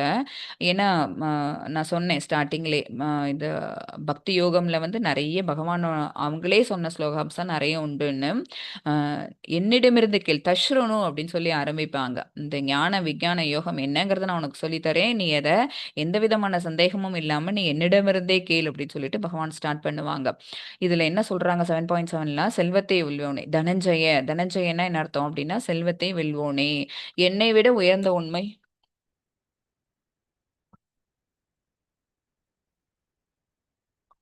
என்னை விட உயர்ந்த உண்மை ஏதுமில்லை. நூலில் முத்துக்கள் கோர்க்கப்பட்டது போல அனைத்தும் என்னையே சார்ந்துள்ளன. அர்ஜுனனுக்கு இது புரிய வைக்கிறாங்க. ஏன்னா அவங்கிட்ட இருந்து பிரிஞ்சு வந்திருக்க சக்தி இது. நம்ம எல்லாம் பராசக்தி, அந்த வேர்டு ஞாபகம் வச்சுக்கோங்க. பகவான் வந்து அப்பராசக்தி, நம்ம எல்லாம் பராசக்தி. அப்புறம் பகவானோட சக்தியில தாழ்ந்த உயர்ந்தன்னு ரெண்டு சக்தி இருக்கு, அப்புறம் நடுத்தர சக்தின்னு ஒன்று இருக்குது. ஸோ அப்ப பகவான் கிட்ட இருந்து வந்த ஆற்றல் மூலமா தான் நம்ம எல்லாம் வந்திருக்கோங்கிறனால நம்ம எல்லாம் நிச்சயமா அவங்களோட சுப்பீரியர் ஆகவே முடியாது, ஓகேவா? நம்ம அவங்களுக்கு ஈக்குவல்னு கூட நம்ம நினைச்சுக்க கூடாது, அது கூட முட்டாள்கள் தான், ஓகேங்களா? நம்ம அவங்க கிட்ட இருந்து வந்தவங்க. ஸோ அவங்களுக்கு கீழே தான் நம்ம நம்ம எல்லாருமே அவங்களோட சர்வெண்ட்ஸ் தான், ஓகேவா? பகவான் தான் யாரு அப்படின்னு பார்த்தீங்கன்னா, எஜமானர். நம்ம வந்து அவங்களுக்கு எப்பவுமே சேவை செய்ய பிறப்பெடுத்தவங்க அப்படிங்கிற உண்மை புரியணும். அதனால என்னை விட உயர்ந்த உண்மை ஏதும் இல்லை. நான் தான் என்ன அப்படின்னா சுப்பீரியர் அப்படிங்கிறத பகவான் சொல்றாங்க. இதுக்கான ரீசனும் உங்கள்ட்ட சொல்லிட்டேன். அவங்களோட சுப்பீரியர் அத்தாரிட்டி யாரும் இல்லை அப்படிங்கிற காரணத்தால பகவான் தன்னைத்தானே நம்மள்ட்ட எல்லாருக்கும் அடையாளப்படுத்திக்கணுங்கிறதுக்காக சொல்றது இதெல்லாம். நூலில் முத்துக்கள் கோர்க்கப்பட்டுள்ளது போல அனைத்தும் என்னையே சார்ந்துள்ளன. ஒரு நூல்ல வந்து முத்துக்கள் எப்படி வரிசை அந்த பிக்சர்ல பாத்தீங்கன்னாலே தெரியும், ரொம்ப அழகா கோத்திருக்கு. இந்த முத்துக்கள் அத்தனையும் இந்த மாதிரி ஆர்டரா பிளேஸா இருக்கிறதுக்கு காரணம் என்ன, எது ஆதாரமா இருக்கு அப்படின்னா அந்த நூல். அந்த மாதிரி பகவானால படைக்கப்பட்ட அத்தனை பிரபஞ்சங்களும் யாரை ஆதாரமா கொண்டுள்ளதோ பகவானை தான் கொண்டுள்ளது. இந்த நூல் அறுபட்டு போயிடுச்சுன்னா முத்துக்கள் அத்தனையும் சிதறி போயிடும். ஓகேங்களா? அந்த மாதிரி பகவானுடைய அவர் இதில் நாட்டம் இல்லாம விட்டாங்கன்னு வச்சுக்கோங்களேன், இந்த பிரபஞ்சம் அவங்களால படைக்கப்பட்ட அத்தனையும் என்ன ஆயிடும், அந்த ஒரே நேர்கோட்டுல இயங்காது. சரிவர இயங்காம எல்லாம் என்ன ஆகும், சிதறி போய்விடும். ஸோ அத்தனையும் கொண்டு வந்ததோட இல்லாம அத்தனை எல்லாத்தையும் உற்பத்தி பண்ணினதோட இல்லாம தோற்றுவித்ததோட இல்லாமல் அத்தனையும் மெயின்டைன் பண்றதுக்கும் பகவான் வராங்க. ஓகேவா? பகவான் வந்து 3 விதமான தொழில்களையும் கிருஷ்ண பரமாத்மா தான் செய்றாங்க. படைத்தல், அப்புறம் காத்தல், அப்புறம் அழித்தல். இந்த 3மே வந்து பகவானால தான் நடத்தப்படுது. ஆனா, அத நடத்துறதுக்கு என்ன வேணும் அப்படின்னு பார்த்தீங்கன்னா, 3 விதமான தனிப்பட்ட சக்திகள் வேணும். அதனால அவங்க வந்து புருஷ அவதாரங்கள் எடுக்குறாங்க. பிரம்மா, விஷ்ணு, சிவன் அப்படின்னு சொல்லிட்டு புருஷ அவதாரங்கள்னு பேரு. பகவானுக்கு வந்து நமக்கு தெரிஞ்ச அவதாரம் என்னன்னா, தசாவதாரம் 10 தானே நம்ம வந்து காமனா நம்ம பார்த்துட்டு இருக்கிறதுன்னு சொல்லியிருக்கோம். அ அப்புறம் வந்து சில சில அவதாரங்கள் பேரையும் நான் உங்களுக்கு மென்ஷன் பண்ணியிருப்பேன். கல்கி அவதாரம் இப்ப 10வது அவதாரமா எடுக்க போறாங்க அப்படின்னா, நடுவுலயே எடுத்தது வந்து சைத்தன்ய மகாபிரபு அவதாரம் எடுத்தாங்க. புத்தர் வந்து பகவானுடைய அவதாரம் தான் அப்படின்னு. அப்ப இதெல்லாம் மட்டும் தான் அவதாரமான்னு கேட்டா, பகவான் வந்து 6 விதமான பலதரப்பட்ட அவதாரங்கள் எடுத்ததா சொல்லப்படுது. ஓகேங்களா? இதெல்லாம் பாகவதத்துல வரும். நம்ம பாகவதம் கிளாஸ் அட்டெண்ட் பண்ணி நம்ம படிச்சோம்னு வச்சுக்கோங்களேன், கேட்டோம்னு வச்சுக்கோங்களேன், இந்த ஞானம் எல்லாம் நமக்கு தெரிய வரும். அதுல புருஷ அவதாரம், லீலா அவதாரம், யுக அவதாரம், ஓகேவா? அப்புறம் வந்து இந்த மாதிரி நெறைய மன்வந்தர அவதாரம்னு ஒண்ணு உண்டு. சரிங்களா? இதெல்லாம் எதுக்காக அப்படின்னு பார்த்தீங்கன்னா, ஆ ஒருத்துக்கும் காரணங்கள் பின்னாடி இருக்கு. சக்தி ஆவேச அவதாரம் அப்படின்னு. நாரதர் வந்து சக்தி ஆவேச அவதாரத்துல உடையவங்க. இந்த புருஷாவதாரம் எதுக்காக எடுத்தாங்கன்னா, பகவானால செய்யப்பட வேண்டிய தொழில் மொத்தம் 3: படைத்தல், அப்புறம் காத்தல், அப்புறம் அழித்தல். இந்த 3த்தையும் செய்யறதுக்கு 3 பேர் வேணும்ல. அதுக்காக பகவான் மூல முழு முதற் கடவுள் யாரு அப்படின்னா, கிருஷ்ண பரமாத்மா கோலோக விருந்தாவனத்துல இருக்கிறாங்க. அவங்க என்ன செய்றாங்க அப்படின்னா, இந்த பிரம்மா, விஷ்ணு, சிவன் இந்த 3 பேர படைக்கிறாங்க. அந்த 3 பேருக்கும் 3 விதமான தொழில குடுக்குறாங்க. ஓகேங்களா? ஸோ அவங்கெல்லாம் இல்லன்னா என்ன ஆகாது? இது ஒரே நேர்கோட்டுல பயணிக்க முடியாது நம்மளால. இது எல்லாம் இந்த பிரபஞ்சம் பகவானால படைக்கப்பட்ட பிரபஞ்சம் அவராலேயே காக்கப்படுது. ஒரு சில காலத்துக்கு அப்புறம் அவராலேயே அழிக்கப்படுது. இதெல்லாம் அவருடைய லீலைகள். அவர் எப்பெல்லாம் நினைக்கிறாங்களோ அப்பெல்லாம் அவங்களுடைய மூச்சுக்காற்றின் மூலமாக இத்தனை பிரபஞ்சங்களும் வெளியில வருது. அப்புறம் அவங்க திரும்ப வந்து யோக நித்திரைக்கு போகும்போது அத்தனையும் போய் அவங்களுக்குள்ள சர்வம் அடங்கிடும். ஓகேங்களா? அப்ப ஃபுல் அமைதி, ஃபுல் இருட்டா தான் இருக்கும். அப்புறம் மறுபடியும் அவங்க நினைக்கும்போது அவங்க கிட்டேருந்து நம்ம எல்லாரும் வெளியில வருவோம். இதுதான் வெளியில வருவோம், மறுபடியும் போய் பகவானுக்குள்ளேயே அடங்குவோம், ஒடுங்குவோம். இதுதான் நடந்துட்டு இருக்குது மறுபடியும், மறுபடியும். அது அவருடைய லீலை. ஓகேங்களா? குழந்தை எப்படி பொம்மை வச்சுட்டு விளையாடுதோ, அந்த மாரி பகவானுடைய லீலைகள் இதெல்லாம். "சூத்ரே மணிகனா இவ" அப்படின்னா, ஆ எனக்கு உயர்ந்த உண்மை வேறு எதுவும் இல்லை அப்படிங்கிற ஃபர்ஸ்ட் பாயிண்ட்டு. அடுத்தது, "நூலில் கோர்க்கப்பட்ட முத்துக்களைப் போல எல்லா படைப்புகளும் என் மீது தங்கியுள்ளன." பகவான சார்ந்தே தான் இருக்குது. எதுவுமே அவங்க கிட்டேருந்து பிரிஞ்சு வரவே வராது. ஓகேங்களா? அதான் நம்ம பிரிஞ்சு வந்தாலும் கூட நம்பல்லாம் என்ன பண்ணியிருக்கோம், அவங்களோட குவாலிட்டி எடுத்துட்டு வந்திருக்கிறோம். நம்ம எல்லாருமே வந்து பகவானோட சுப்பீரியர் எனர்ஜி, உயர்ந்த சக்தி அப்படின்னு சொன்னோம்னாலும், நம்மகிட்ட என்ன இருக்கு? பகவானுடைய குவாலிட்டி இருக்கு. அ அவங்க வந்து சுதந்திரமானவர். ஒரு பரிபூர்ண சுதந்திரமானவர். நம்ம அவங்க கிட்டேருந்து கொஞ்சமான சுதந்திரத்த வாங்கிட்டு வந்திருக்கிறோம். ஸோ பிரபஞ்சத்தின் ஆதாரம் யாரு? அப்புறம் அத இயக்குறவர் யாரு? அப்படின்னா கிருஷ்ணர் அப்படிங்கிற அந்த விஷயத்த இங்கே பகவான் வந்து அர்ஜுனனுக்கு புரிய வைக்கிறாங்க. "மத்தஃ பரதரம் நான்யத் கிஞ்சித் அஸ்தி தனஞ்சய" தனஞ்சயனேன்னு கூப்பிட்டு என்ன சொல்றாங்க? எப்படி முத்துக்கள் எல்லாம் ஒரே நேர்கோட்டுல நான் ஒரு நூல்ல கோர்க்கப்பட்டிருக்குதோ, அதே மாதிரியே என்னை ஆதாரமா வச்சு நான் படைச்ச அத்தன பிரபஞ்சங்களும் கோர்க்கப்பட்டிருக்குது. இப்ப நம்ம வந்து ஒரு கைப்பிடி மணல கையில வச்சுட்டு இருக்கோம்னு வச்சுக்கோங்களேன், இறுக்கி பிடிச்சிருக்கிற வரைக்கும் அந்த மணல் வந்து நம்ம கையில இருக்கும். ஓகேங்களா? அப்புறம் அதுலயுமே என்ன ஆகும்? கீழ கொட்டும். அங்கேயும் இங்கேயும் நமக்கு கொட்டும். ஆனா பகவான் என்ன பண்ணுவாங்க, இப்படி ஓப்பன்லே தான் வச்சிருப்பாங்கன்னு வச்சுக்கோங்க. இதான் ஒரு சிம்பிள் அனாலஜி நமக்கு புரியணுங்கிறதுக்காக சொல்லுறேன்.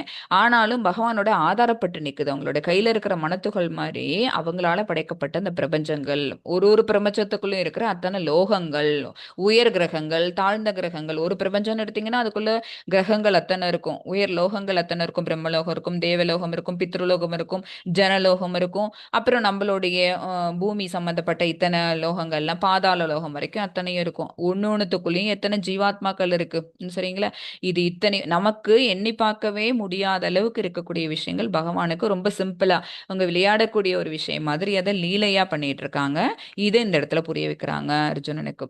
இறைவனை எங்கே காண்பது? ஓகே மாதாஜி, இப்படி சொல்லிட்டீங்களே, நான் வந்து இதுல வந்து பகவானை நான் வந்து பார்க்கணும்னு நினைக்கிறேன் அப்படின்னா, இந்த 7ல சொல்லுவாங்க, 9ல சொல்லுவாங்க, 10ல சொல்லுவாங்க. ஓகேங்களா? இது இந்த 3 சாப்டர்லயும் என்ன வந்து நீ இப்படியெல்லாம் புரிஞ்சுக்க முடியும், இந்த மாதிரிலாம் நீ தெரிஞ்சுக்க முடியும், என்னுடைய இருப்பை, என்னுடைய பிரசன்ஸை நீ இப்படியெல்லாம் புரிஞ்சுக்க முடியும்னு சொல்லுவாங்க. 11ல என்ன பண்ணிடுவாங்க, அர்ஜுனன் கேட்குறாங்கங்கிறனால விஸ்வரூப சந்தர்ஷன யோகம், அது விஸ்வரூபத்தை காட்டுவாங்க. அவங்களுக்குள்ள யாரெல்லாம் இருக்காங்கங்கிற விஷயம் நமக்கு 11வது சாப்டர்ல விஷுவலா தெரியும். ஓகேங்களா? அது வரைக்கும் பகவான் வந்து சொல்லுவாங்க, நான் இருக்கிறத நீ எப்படியெல்லாம் புரிஞ்சுக்க முடியும் அப்படின்னு. நீரில் சுவையாக பகவான் இருப்பாங்க, சூரிய சந்திரர்களில் ஒளியாக பகவானோட பிரசன்ஸை நம்மளால தெரிஞ்சுக்க முடியும். ஏன்னா சூரியனுக்கும் சந்திரனுக்கும் ஒளி கொடுக்கறதே யாரு அப்படின்னு பார்த்தீங்கன்னா பகவான் தான்.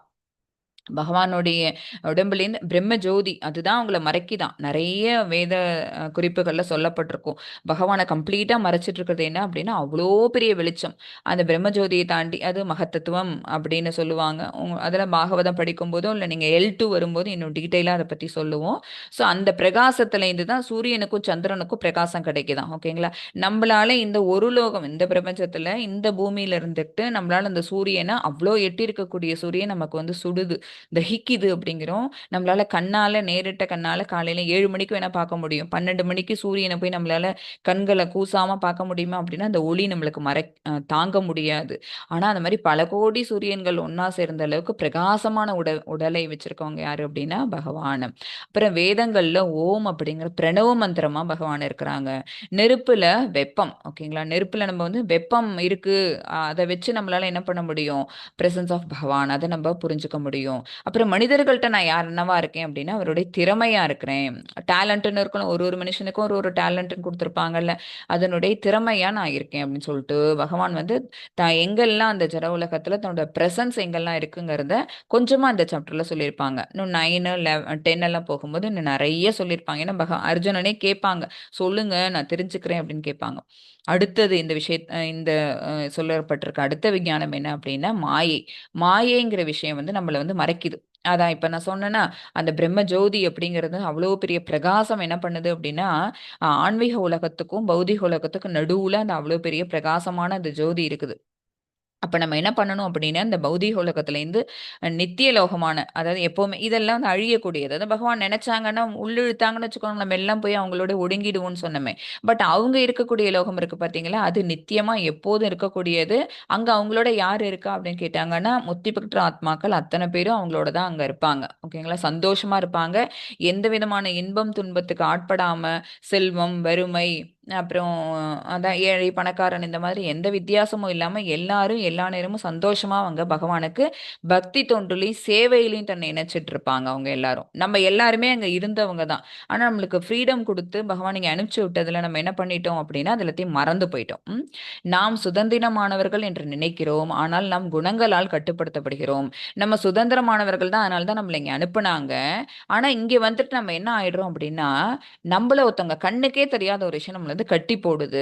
ஓகே, ஏற்கனவே ஒரு கண்ணுக்கு தெரியாத விஷயத்த சொன்னோம், ஸ்தூல உடல்னு சொன்னோம். மனம் புத்தி அகங்காரம் அப்படிங்கிற விஷயங்கள் கண்ணுக்கு தெரியாது, ஆனா அது நம்மளை ஆட்டி படைக்குது, இந்த ஆத்மாவை ஆட்டி படைக்குதுன்னு சொல்லியிருக்கோம். அதே மாதிரி இன்னொரு ஒரு விஷயம் என்ன அப்படின்னா குணம். ஓகேங்களா? நாம் இந்த குணங்களால் கட்டுப்படுத்தப்படுகிறோம். வண்ண கண்ணாடிகள், நாம் அணிந்திருக்கும் கண்ணாடியின் நிறத்தை பொறுத்தே உலகத்தை பார்க்கிறோம். இந்த தெய்வீக மாயையை கடப்பது மிக கடினம். இதுல பாத்தீங்க அப்படின்னா 3 விதமான கண்ணாடி கொடுத்திருக்காங்களா, இது சத்துவகுணம் இது நன்மையை மட்டுமே பார்க்கும். இது ரஜோகுணம், இது தீவிர நேச்சர். இது இன்னும் வேணும், இன்னும் பற்றுதலை விளக்கக்கூடிய கண்ணாடி. இது கருப்பு கலர்ல இருக்கிறது வந்து அறியாமை. ஓகேங்களா? இது வந்து தாமச குணம். ஓகேங்களா? இந்த 3 குணங்களும் மாறி மாறி ஒரு ஜீவராசியின் உடலில் ஆக்கிரமிப்பு நடத்தி கொண்டே இருக்கிறது. எப்பவுமே என்ன ஆகாது அப்படின்னா, இந்த கட்டுக்குள்ளேருந்து நம்மளால வெளியில வரவே முடியாது. எப்ப எதுவரை எப்படி இருக்கிற வரைக்கும் இந்த கட்டுலேருந்து நம்ம வெளியில வர முடியாதுன்னா, இந்த பௌதீக ஆசைகளுக்கு தீனி போட்டுக்கிட்டே நம்ம இருக்கிற வரைக்கும், இந்த பௌதீக செயல்பாடுகள்லயே நம்ம உழண்டுட்டு இருக்கிற வரைக்கும், இந்த 3 குணத்துல ஏதாவது ஒரு குணம் நம்மள என்ன பண்ணிட்டே இருக்கும், டாமினேட் பண்ணிட்டே இருக்கும். இதை செய், இதை செய், இதை செய்யன்னு மாத்தி மாத்தி மாத்தி இந்த குணங்களுக்கு கட்டுப்பட்டே நம்ம இருப்போம். ஆனா ஒன்ஸ் இந்த பிரேக் எல்லாம் சாரி இந்த கட்டுக்கள் எல்லாத்தையும் நம்ம பிரேக் பண்ணிட்டு வெளில வந்துட்டோம்னு வச்சுக்கோங்களேன், அப்ப என்ன ஆயிடுறோம், நம்மளும் பகவான் மாதிரி குணங்கள் அற்றவர்களா ஆயிடுறோம். அப்ப நம்மளுக்கு வந்து எங்க போக முடியும், லிபரேஷன் அப்படிங்கிற இடத்துக்கு போக முடியும். இது ஆனா ஈஸியா மாதாஜி, ஒரு செயினா அதை கட் பண்ணிட்டு போறதுக்கு, சாதாரண கயிறா அதை அறுத்துட்டு போறதுக்கு அப்படின்னா இல்லை, ரொம்ப கஷ்டம், ரொம்ப மெனக்கடல் வேணும் அதுக்கு. இந்த தெய்வீக மாயையை கடப்பது மிக கடினம். ஏன்னா இது வந்து இந்த குணங்களை யார் உற்பத்தி பண்ணனா, பகவான் தான். ஏன்னா இந்த குணம் எங்க இருக்கு, இந்த பௌதீக உலகத்துல. பௌதீக உலகத்துல படைக்கப்பட்ட அனைத்துமே, அது அது அத்தனைக்குமே ஆதாரம் யாரு, காரணம் யாரு அப்படின்னா பகவான் தான். சரிங்களா? அப்ப குணத்தையும் யார் படைச்சாங்க அப்படின்னா பகவான் தான். படைச்ச பகவான் வந்து ஏதாவது ஒரு குணத்தை சார்ந்தவங்களா அப்படின்னு கேட்டாங்கன்னா இல்ல, அவங்க நிர்குணவாதி. அதனால அவங்களும் என்ன பண்றாங்க, நம்மள ஃப்ரீடம் கொடுத்து அனுப்பின அத்தனை ஜீவாத்மாக்களும் தன்னை மாதிரியே நிர்குணவாதி ஆகணும், ஃப்ரீடத்தை என்ஜாய் பண்ணிட்டு இங்கே இருக்கக்கூடாது, ஆனா அவங்க இந்த குணத்துக்கு ஆட்படாம வெளியில வரணும் அப்படின்னு பகவான் வந்து சொல்றாங்க. ஓகேவா? அது வந்து ஒரு தெய்வீகமான மாயை. இந்த மாயை உணர்றதுக்கு நமக்கு நிறைய ஞானம் தேவை, நிறைய அறிவு தேவை. அதை கடப்பது அப்படிங்கிறது ஈஸியான்னு கேட்டா மிக மிக கடினம். ஆனா அதுக்காக இதை கடக்காம விட்டுருவோமா அப்படின்னா, நிச்சயமா கடந்து வருவாங்களாம். பகவான் சொல்றாங்க, மனுஷியானாம் சகசிரேஷு. இப்ப நம்ம வந்து மாரத்தான் ஓடுறாங்க, மாரத்தான் ரேஸ் ஸ்டார்ட் ஆகும்போது இந்த ஸ்டார்டிங் பாயிண்ட்ல 1000 பேர் ஓடுறாங்கன்னு வச்சுக்கோங்களேன். 21 கிலோமீட்டர்ஸா, 42 கிலோமீட்டர்ஸா தெரியல. அவ்வளோ தூரம் நம்ம ஓடும்போது அதுல பாதியில ஸ்டார்ட் பண்ணதுலேருந்து ஒரு 5 கிலோமீட்டர்ல நிறுத்திடுவாங்க. கொஞ்சம் பேர் 10 கிலோமீட்டர்ல நிறுத்துவாங்க. கொஞ்சம் பேர் இன்னும் பாதி கிராஸ் பண்ண நிறுத்துவாங்க. எண்ட் பாயிண்ட் யார் போவா, அந்த கோலை யார் ரீச் பண்ணுவா அப்படின்னா யாராவது ஒன்று ரெண்டு பேர் தான். அதுதான் மனுஷியானாம் சகசிரேஷன் பகவான் சொல்லுவாங்க. ஜீவாத்மாக்கள் என்கிட்ட சரணடைஞ்சு என்கிட்ட வரணும்னு நினைச்ச 1000 பேர்ல யாராவது ஒருவர் வரலாம். ஆனா அப்படி வரக்கூடியவன் வந்து மகாத்மான்னு சொல்லிட்டாங்க. ஜீவாத்மாங்கிற பேரை பகவான் எப்படி மாத்திடுறாங்க அப்படின்னா, அப்படி வரக்கூடியவன் யாரு, அந்த ஆத்மா யாரு அப்படின்னா மகாத்மா. சரி, அந்த மாதிரி மகாத்மாக்கள் நிறைய பேரா அப்படின்னா, அதுவும் என்ன சுத்துர்லபம், மகாத்மா சுத்துர்லபம் அப்படின்னா என்ன அர்த்தம், ரொம்ப ரொம்ப அரிது அப்படின்ட்டாங்க. அதுதான் அந்த தெய்வீக மாயை கடப்பது மிக கடினம். ஓகேங்களா? அடுத்தது தீர்வு. அப்ப இதை எப்படி கடக்கிறது? இல்ல எனக்கு வந்து இந்த கட்டுண்ட ஆத்மான்னு தெரிஞ்சிருச்சு, நம்மளுக்கு இந்த 3 குணங்களும் நம்மளை கட்டுப்படுத்து தெரிஞ்சிருச்சு, இந்த குணங்களுக்கு ஆட்பட்டு போனோம் அப்படின்னா நம்மளோட செய்கைகள் எல்லாம் மாறி போயிடும், இந்த விஷயம் எனக்கு புரிஞ்சிருச்சு, நான் வெளியில வரணும்னு நினைக்கிறேன் அப்படின்னா அதுக்கு தீர்வு என்ன, சரணாகதி. மாமையேவே மாமேவயே மாமேயே பிரபத்தியந்தே மாயாமேதாம் தரந்திதே. யார் ஒருவர் என்னை சரணடைகிறாரோ, பகவான் கிருஷ்ணரை யார் சரணடைகிறாங்களோ அவர் மட்டுமே இந்த மாயையை கடக்க முடியும். சொந்த முயற்சியால் மாயையை வெல்ல முடியாது. பகவான் கிட்ட சரணாகதி பண்ணிக்கிட்டா மட்டும்தான், பகவானுடைய அனுகிரகம் இருந்தா மட்டும்தான் நம்மளால என்ன பண்ண முடியும், இந்த அஹ், உம், பகவான் கிட்ட அடையிறது அப்படிங்கிற இந்த விஷயமே நம்மளுக்கு, அந்த ஞானமே நமக்கு தெளிவா தெரிய வரும். இறைவனின் அருளால் மட்டுமே இந்த விடுதலை அப்படிங்கிறது சாத்தியப்படும். ஸோ நம்ம என்ன பண்ணிக்கணும் அப்படின்னா, சரணாகதி அப்படிங்கிற இந்த விஷயத்தை விளக்கியிருக்கிறாங்க. ஸோ சரணாகதி யார் பண்ணுவாங்க, யார் பண்ண மாட்டாங்கங்கிறத அடுத்த 2 ஸ்லோகால சொல்லுவாங்க. நல்லோர்கள் பண்ணுவாங்க, தீயோர்கள் பண்ண மாட்டாங்க இந்த சரணாகதியை. ஓகேவா? அது இந்த ஆம், இந்த இது வந்து மாயை இருக்கு பார்த்தீங்களா, இந்த மாயை வந்து தாண்டி போறதுங்கிறது ரொம்ப கஷ்டம். ஆனா யாரால தாண்ட முடியும் அப்படின்னா, என்கிட்ட சரணாகதி பண்ணிக்கிட்டு அவங்களால தாண்ட முடியும் அப்படின்னு 14வது ஸ்லோகம் வரைக்கும் சொல்லுவாங்க. 15ல என்ன சொல்றாங்க, நமாம் துஷ்கிருதினோ மூடாக பிரபத்தியந்தே நராதமாக மாயா பகிருத்த ஞான ஆசுரம் பாவம் ஆஷ்ரிதாக. சற்றும் அறிவற்ற மொத்தம் வந்து 4 பேரை சொல்லியிருப்பாங்க. துஷ்கிருத்தினோ அப்படின்னா யாரு அப்படின்னா துஷ்டர்கள்னு அர்த்தம், தீயோர்கள்னு அர்த்தம். தீயோர்கள் 4 பேர் இருக்காங்க. அந்த 4 பேரும் என்கிட்ட சரணடைய மாட்டாங்க. யாருன்னா, சற்றும் அறிவற்ற மூடர்கள், துளி கூட ஞானமே இல்லாதவங்க. இத்தனை ஞானம் நம்ம படிச்சுட்டு வரோம்ல, இது எதுவுமே கிடையாது, சொன்னாலும் கேட்டுக்க போறதில்ல. சற்றும் அறிவற்ற மூடர்களும் மனிதரில் கடைநிலையோரும். அடுத்தது மாயையால் அறிவு கவரப்பட்டவர்களும், அப்புறம் அசுரனின் நாத்திகத்தன்மை ஏற்றவர்களுமான துஷ்டர்கள் என்னிடம் சரணடைவது இல்லை. ஓகேங்களா? என்னென்ன சொல்லியிருக்காங்க? 4 விஷயங்கள் சொல்லியிருக்கிறாங்க. துஷ்கிருதினோ, இறைவனை வழிபடாத நால்வர். நால்வர்கள் யாரு அப்படின்னா மூடர்கள். முதல் வந்து மூடர்கள். மூடர்கள் என்ன பண்ணுவாங்க அப்படின்னா, கடின உழைப்பு வேலை செஞ்சுட்டே இருப்பாங்க. கழுதை, நான் உங்களுக்கு எக்ஸாம்பிளுக்கு சொல்லியிருக்கேன். புல்லுக்கட்டை காமிச்சு காமிச்சு காமிச்சு கழுதை என்ன பண்ண வைப்பாங்க, சுமை தூக்க விட்டுட்டே இருப்பாங்க. அதுவும் ஏன் சுமக்கிறோம், எதுக்கு சுமக்கிறோம் அப்படிங்கிறது தெரியாம எஜமானனுக்கு அது அந்த சுமையை சுமந்து வேலை செஞ்சுக்கிட்டே இருக்குது, அது உழைச்சுக்கிட்டே இருக்குது. அந்த மாதிரி கடின உழைப்பு உழைக்கிறது போது நேரமும் இருக்காது. ஓகேங்க, கிடைச்ச நேரத்தில் என்ன பண்ணிப்பாங்க, உடலை பாதுகாக்கணுங்கிறதுக்காக ரெஸ்ட் தான் எடுப்பாங்க. ஸோ இறை சிந்தனை அப்படிங்கிறது சுத்தமாக அவங்களுக்கு இருக்காது இந்த மூடர்களுக்கு. அப்புறம் நராதமா, மனிதரில் தாழ்ந்தவர்கள். அவங்களுக்கு வந்து அதாவது ரொம்ப மோசமான அந்த அறிவு உள்ளவங்க, அல்லது குணத்திலேயே வந்து மோட் ஆஃப் இக்னரண்ட், அந்த தாமச குணம் உள்ளவங்களுக்கு வந்து என்ன செய்ய முடியாது. நம்ம எவ்வளவுதான் கை தூக்கி விட்டு முயற்சி பண்ணணும், பகவானை பத்தி தெரிஞ்சுக்க வைக்க முயற்சி பண்ணணும்னாலும் அவங்க புரிஞ்சுக்க மாட்டாங்க. அவங்கள மனிதரில் தாழ்ந்தவர்னு சொல்றோம். ஓகேங்களா? அடுத்தது மாயா பகிர்த்த ஞானா, மாயையால் அறிவு கவரப்பட்டவர். அந்த புக்ல இதை பத்தி இவ்வளவு சொல்லி இருக்குதே, நான் வந்து எதுக்கு பகவான் அப்படின்னு ஒரு, ஏன்னா அவங்கள வந்து பகவானை வந்து வெகு சில பேரே வந்து உருவம் உள்ளவர் அப்படின்னு வேற தெரிஞ்சு வச்சிருப்பாங்க. நிறைய பேர் என்ன அப்படின்னா, அவர் வந்து அவ்வியக்தம், கண்ணுக்கு புலப்படாதவர், அவருக்குன்னு ஒரு உருவம் கிடையாது. பகவான் அப்படின்னா அது வந்து ஒரு பிரகாசமான ஜோதி. ஏன்னா நிறைய பேர், அதுவும் நம்ம எல்லாருமே நியோஃபைட்ஸ், முதல் படிக்கட்டில் நிற்கக்கூடிய மாணவர்கள் எல்லாருமே ஆன்மீக பாதைக்கு வந்திருக்கமோ தவிர பகவானை என்ன செய்வோம், ஒரு அருவமாக தான் பார்ப்போம். அவங்களுக்கு உருவம் இல்லை அப்படிங்கிற எண்ணம் தான், அந்த மாதிரியான அருவவாதிகளோட தத்துவம் தான் நம்மளோட மனசை வந்து ஆக்கிரமிக்கும். நம்ம மேம்பட்டு போக போக போக தான் நமக்கு என்ன தெரியும், இல்லை இல்லை அவங்க கண்ணுக்கு தெரியாதவங்க, அவ்வியக்தம்லாம் கிடையாது, பகவான் வியக்தம் தான், அவங்களுக்கு ஒரு ரூபம் உண்டு.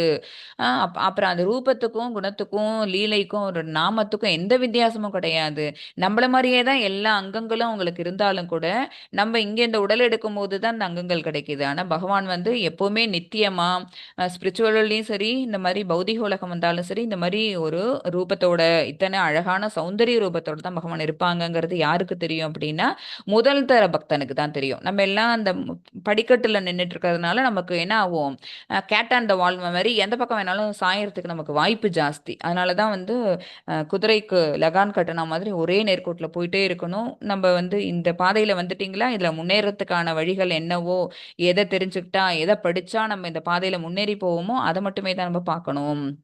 எவ்வளவோ கிளாஸஸ் நம்மளுக்கு இஸ்கானில் கண்டக்ட் பண்ணிட்டு இருக்காங்கன்னு நமக்கு குரூப்பில் போட்டுகிட்டே தான் இருக்காங்க. அதில் எதுலெல்லாம் உங்களுக்கு டைம் பெர்மிட் பண்ணுதோ அந்த கிளாஸ்லலாம் நீங்கள் ஜாயின் பண்ணி நீங்கள் கேட்டீங்க அப்படின்னா உங்களுக்கு வந்து இதை பற்றின விஷயங்கள் எல்லாம் இன்னும் நிறைய நிறைய தெரிஞ்சுக்க வரும். ஓகேவா? ஸோ மாயால் அறிவு கவரப்பட்டவர் என்ன செய்ய மாட்டாங்க, பகவான் அவங்க வாயிலேந்து ஸ்வயம் அவங்களே தான் சொல்கிறாங்க, ஆனாலும் கூட அவங்க நம்ப மாட்டாங்க. ஏன்னா மாயைக்கு அவங்க வந்து தன்னை சரண்டர் பண்ணிக்கிட்டாங்க, பகவானுக்கு சரண்டர் பண்ணல. அடுத்தது ஆசூரம் பாவம், அசுரகுணத்தையுடைய ராட்சசர்கள் இருக்காங்கல்ல, எந்த ராட்சசனாவது தனக்கு மீறினவர் தான் பகவான் அப்படின்னு ஒத்துட்டு இருக்காங்களா? என்னால எல்லாம் முடியும், சொர்க்கத்துக்கு படிக்கட்டு கட்டினா ராவணன், ஓகேங்களா, என்னால முடியும் அப்படிங்கிற அந்த ஒரு ஆணவம், அந்த அசுர குணம் யாருக்கு இருந்தது, அசுரர்களுக்கு. ஸோ அந்த குணம் படைத்தவர்கள் இந்த 4 பேருமே துஷ்டர்கள். இவங்க 4 பேருமே இறைவனை வழிபடாதவர்கள். இவங்க 4 பேரும் என்ன பண்ண மாட்டாங்க, பகவான் கிட்ட சரண்டர் பண்ணிக்க மாட்டாங்க. 4 பேர் சரண்டர் பண்ணாதவங்கள சொன்னாங்களா, இப்ப நல்லோர்கள் 4 பேரை பகவான் சொல்லுவாங்க. சதுர்விதானா 4 விதமான நல்லோர்கள். பஜந்தே மாம் ஜனாக சுக்ருத்தினோ அர்ஜுன, சுக்ருத்தினோனா நல்லோர்கள். ஆர்த்தோ ஜிக்ஞாசுர் அர்த்தாத்தி ஞானி ச பரதர்ஷப, 4 பேரும் இவங்கெல்லாம் தான். பரதர்களில் சிறந்தவனே, 4 விதமான நல்லோர் எனக்கு தொண்டு புரிகின்றனர். அந்த 4 விதமான நல்லோர் யார் யாருன்னு பாருங்க. துயருற்றோர், செல்வத்தை விரும்புவோர், கேள்வி உடையோர், பூரணத்தின் அறிவை தேடுவோர் என்பவர் அவர்கள் 4 பேர். இப்ப பரதர்ஷப அப்படின்னா பரதர்களில் சிறந்தவனே. பாண்டவர்கள் 5 பேர், அந்த 5 பேர்ல ரொம்ப சிறந்தவன் யாரு அப்படின்னா அர்ஜுனன். அதனாலதான் அர்ஜுனனை தேர்ந்து பகவத்கீதையை சொல்லிட்டு இருக்காங்க பகவான். எப்படி 4 தீயவர்களை சொன்னனோ அதே மாதிரி 4 நல்லோர்களையும் நான் உனக்கு லிஸ்ட் பண்றேன். அவங்க 4 பேரும் சரண்டர் பண்ண மாட்டாங்க, ஆனா இவங்க 4 பேரும் என்கிட்ட சரண்டர் பண்ணிப்பாங்க அப்படின்னு சொல்லி இந்த லிஸ்ட்டை கொடுக்குறாங்க. சுக்ருத்தினோ, இறைவனை வழிபடும் 4வர். ஒன்று ஆர்த்த, ஆர்த்த அப்படின்னா துன்பத்தில் இருப்பவர். துன்பத்தில் இருப்பவங்க யாரா இருந்தாலும் நம்ம இவ்வளோ நாள் சாமி கும்பலனாலும் கூட நம்ம என்ன செய்வோம், திடீர்னு ஒரு நாள் போய் விழுந்து விழுந்து கும்பிடுவோம். நம்ம வீட்டு பையனே பார்த்தீங்கன்னா தெரியும், எக்ஸாமுக்கு நாள் பட்டையை போட்டுட்டு அப்படி சங்கரா சங்கரா சொல்லிட்டு படிக்க வேண்டியது, ஃபுல்லு செமஸ்டர் ஃபுல்லாக உட்காந்துருக்க வேண்டியது. எப்போ எக்ஸாமோ அப்போ புக் எடுத்து வச்சுட்டு படித்தா எந்த அளவுக்கு மண்டையில் ஏறும். என்ன பண்ணுவாங்க, எக்ஸாம் அன்னைக்கு காலையில் போகும்போது பகவானுக்கு நமஸ்காரம், நமக்கும் சேர்த்து நமஸ்காரம், அம்மா அம்மா எனக்காக ப்ரே பண்ணிக்கோ, நாமஜெபம் பொண்ணு சொல்லிக்கிட்டே இரு எனக்காகவும் சேர்த்துன்னு சொல்லிட்டு போவாங்க. அப்ப என்ன அவங்களுக்கு ஒரு டென்ஷன், லாஸ்ட் மினிட் ஸ்ட்ரெஸ் இருக்குது. துன்பத்துல இருக்கிறாங்க. அப்ப என்ன செய்றாங்க, அவங்க ஆட்டோமேட்டிக்கா கையெடுத்து கும்பிடுறாங்க, பகவான் கிட்ட வராங்க. ஓகேங்களா? ஸோ துன்பத்தில் இருப்பவர்கள் ஒருத்தவங்க பகவான் கிட்ட வர்றவங்க. அதாவது பலன வேண்டி தான். ஆனா பலனா இருந்தாலும் நல்லவங்கன்னு சொல்றாங்க பாருங்க. இறைவனை வழிபடும் நால்வர் நல்லவர்கள பகவான் சொல்றாங்க. ஏன்னா எல்லாரும் எனக்கு எதுவும் வேணாம் அப்படின்னு சொல்லிட்டு போறவங்க வந்து மிக குறைந்தவர்கள். அதுவும் சொல்ட்டாங்க. அந்த ஜீவாத்மாலேருந்து பரமாத்மா அப்படி சாரி மகாத்மா அப்படிங்கிற அந்த இடத்துக்கு போறவங்க வந்து ரொம்ப ரொம்ப அரிதுன்னு பகவான் சொல்லிட்டு தான் இவங்களெல்லாம் லிஸ்ட் பண்றாங்க. அடுத்தது அர்த்தார்த்தி, செல்வத்தை வேண்டுவோர். நம்ம போயிட்டு பகவான் கிட்ட என்ன பண்றோம், தேங்காய் உடைக்கிறோம். உடைச்சிட்டு எனக்கு வந்து இன்னைக்கு நான் அந்த மாதிரி வேலை செய்யறேன்னா அந்த வேலைக்கு எனக்கு வந்து ஒரு நல்ல ஒரு ப்ராஃபிட் வரா மாதிரி பண்ணி கொடுங்க அப்படி நம்ம கேட்குறோம். ஸோ செல்வத்தை வேண்டி போய் பகவானை வேண்டிக்கிறோம். அடுத்து ஜிக்னாஷு, உண்மையை தேடுபவர். நம்ம படிச்சதெல்லாம் இதுதானா, நம்ம கேட்டறிஞ்ச கேள்வி ஞானம் எல்லாம் இதுதானா அப்படிங்கிறத தெரிஞ்சுக்கிறதுக்காக என்ன பண்ணுவாங்க, பகவான் அவருடைய இருப்பிடத்துக்கு போவாங்க. அதை பற்றின விஷயங்களை தேடி ஆராய்வாங்க. கொஞ்சம் ஞானத்தை தேடுபவர். அவர் உண்மை தேடுபவருங்கிற யாரு அப்படின்னா ஞானத்தை தேடுபவர். நாலாவது உண்மையான ஞானி, உண்மையை அறிந்தவர், பகவான் இவருதான் அப்படின்னு அவர்கிட்ட சரண்டர் பண்ணிக்கிட்டு தியான பயிற்சியின் மூலமா பகவானோட ஈடுபாடு கொண்டவங்க இந்த நாலாவது பேர். ஓகேவா? ஸோ நம்ம எல்லாரும் எதுல இருக்கோம் அப்படின்னா, கேட்கவே வேணாம் மத்தாஜி, நான் அர்த்தால இருக்கேன், நான் அர்த்தார்த்தியில இருக்கேன் சொல்லுவோமா, நம்ம எல்லாருமே இந்த பொசிஷன்ல தான் இருக்கோம். ஏன்னா நம்ம எல்லாம் நியோஃபைட்ஸ். நம்ம எல்லாரும் எங்க வரணும், ஜிக்யாசு போகணும், ஞானியா போகணும். ஏன் தெரியுமா ஞானியா போகணும்னு சொல்றேன், அடுத்த ஸ்லோகா சொல்லுவாங்க பாருங்க. ஞானி இவரே எனக்கு மிகவும் பிரியமானவர். இந்த 4 பேர்ல பகவான் யார தனக்கு பிடிக்கும்னு சொல்ட்டாங்கன்னா, ஞானிய தான் எனக்கு பிடிக்கும். அதுக்காக மத்தவங்களலாம் விட்டுருவாரா மத்தாஜின்னா, இல்ல. எல்லாருக்கும் செய்வாங்க. கேட்டது பூரா பகவான் குடுப்பாங்க. தான் குடுக்க மாட்டாங்க. என்ன செய்வாங்க? இங்க தான் வந்து டெமிகாட்ஸ் வொர்ஷிப் எல்லாம் வரும். இந்த சாப்டர்ல தான். தன்னுடைய ரெப்ரசன்டேட்டிவ்ஸ் மூலமா பக்தன் ஒண்ணு விரும்புறானா, அத நீ நடத்தி குடுன்னு அந்த டெமிகாட்ஸ்க்கு சொல்லிடுவாங்க. ஸோ தேவர்கள் மூலமா நம்ம கேட்ட வரங்கள் நமக்கு கிடைச்சிரும். ஆனா தேவர்களுக்கு அந்த வரத்த வழங்க சொல்லி சொன்னதும் பகவான் தான். இந்த வரத்த பகவான் நம்ம இந்த தேவர்கள்ட்ட கேட்கலாம் அப்படிங்கிற ஒரு ஆசையை தூண்டி விட்டது, நமக்கு தூண்டி விட்டதும் பகவான் தான். ஓகேங்களா? ஆனாலும் பகவானுக்கு யாரை பிடிக்கும்னா ஞானி. ஏன்? அவர் எந்த பலனையும் எதிர்பார்க்காமல் அன்பிற்காகவே என்னை வழிபடுகிறார்.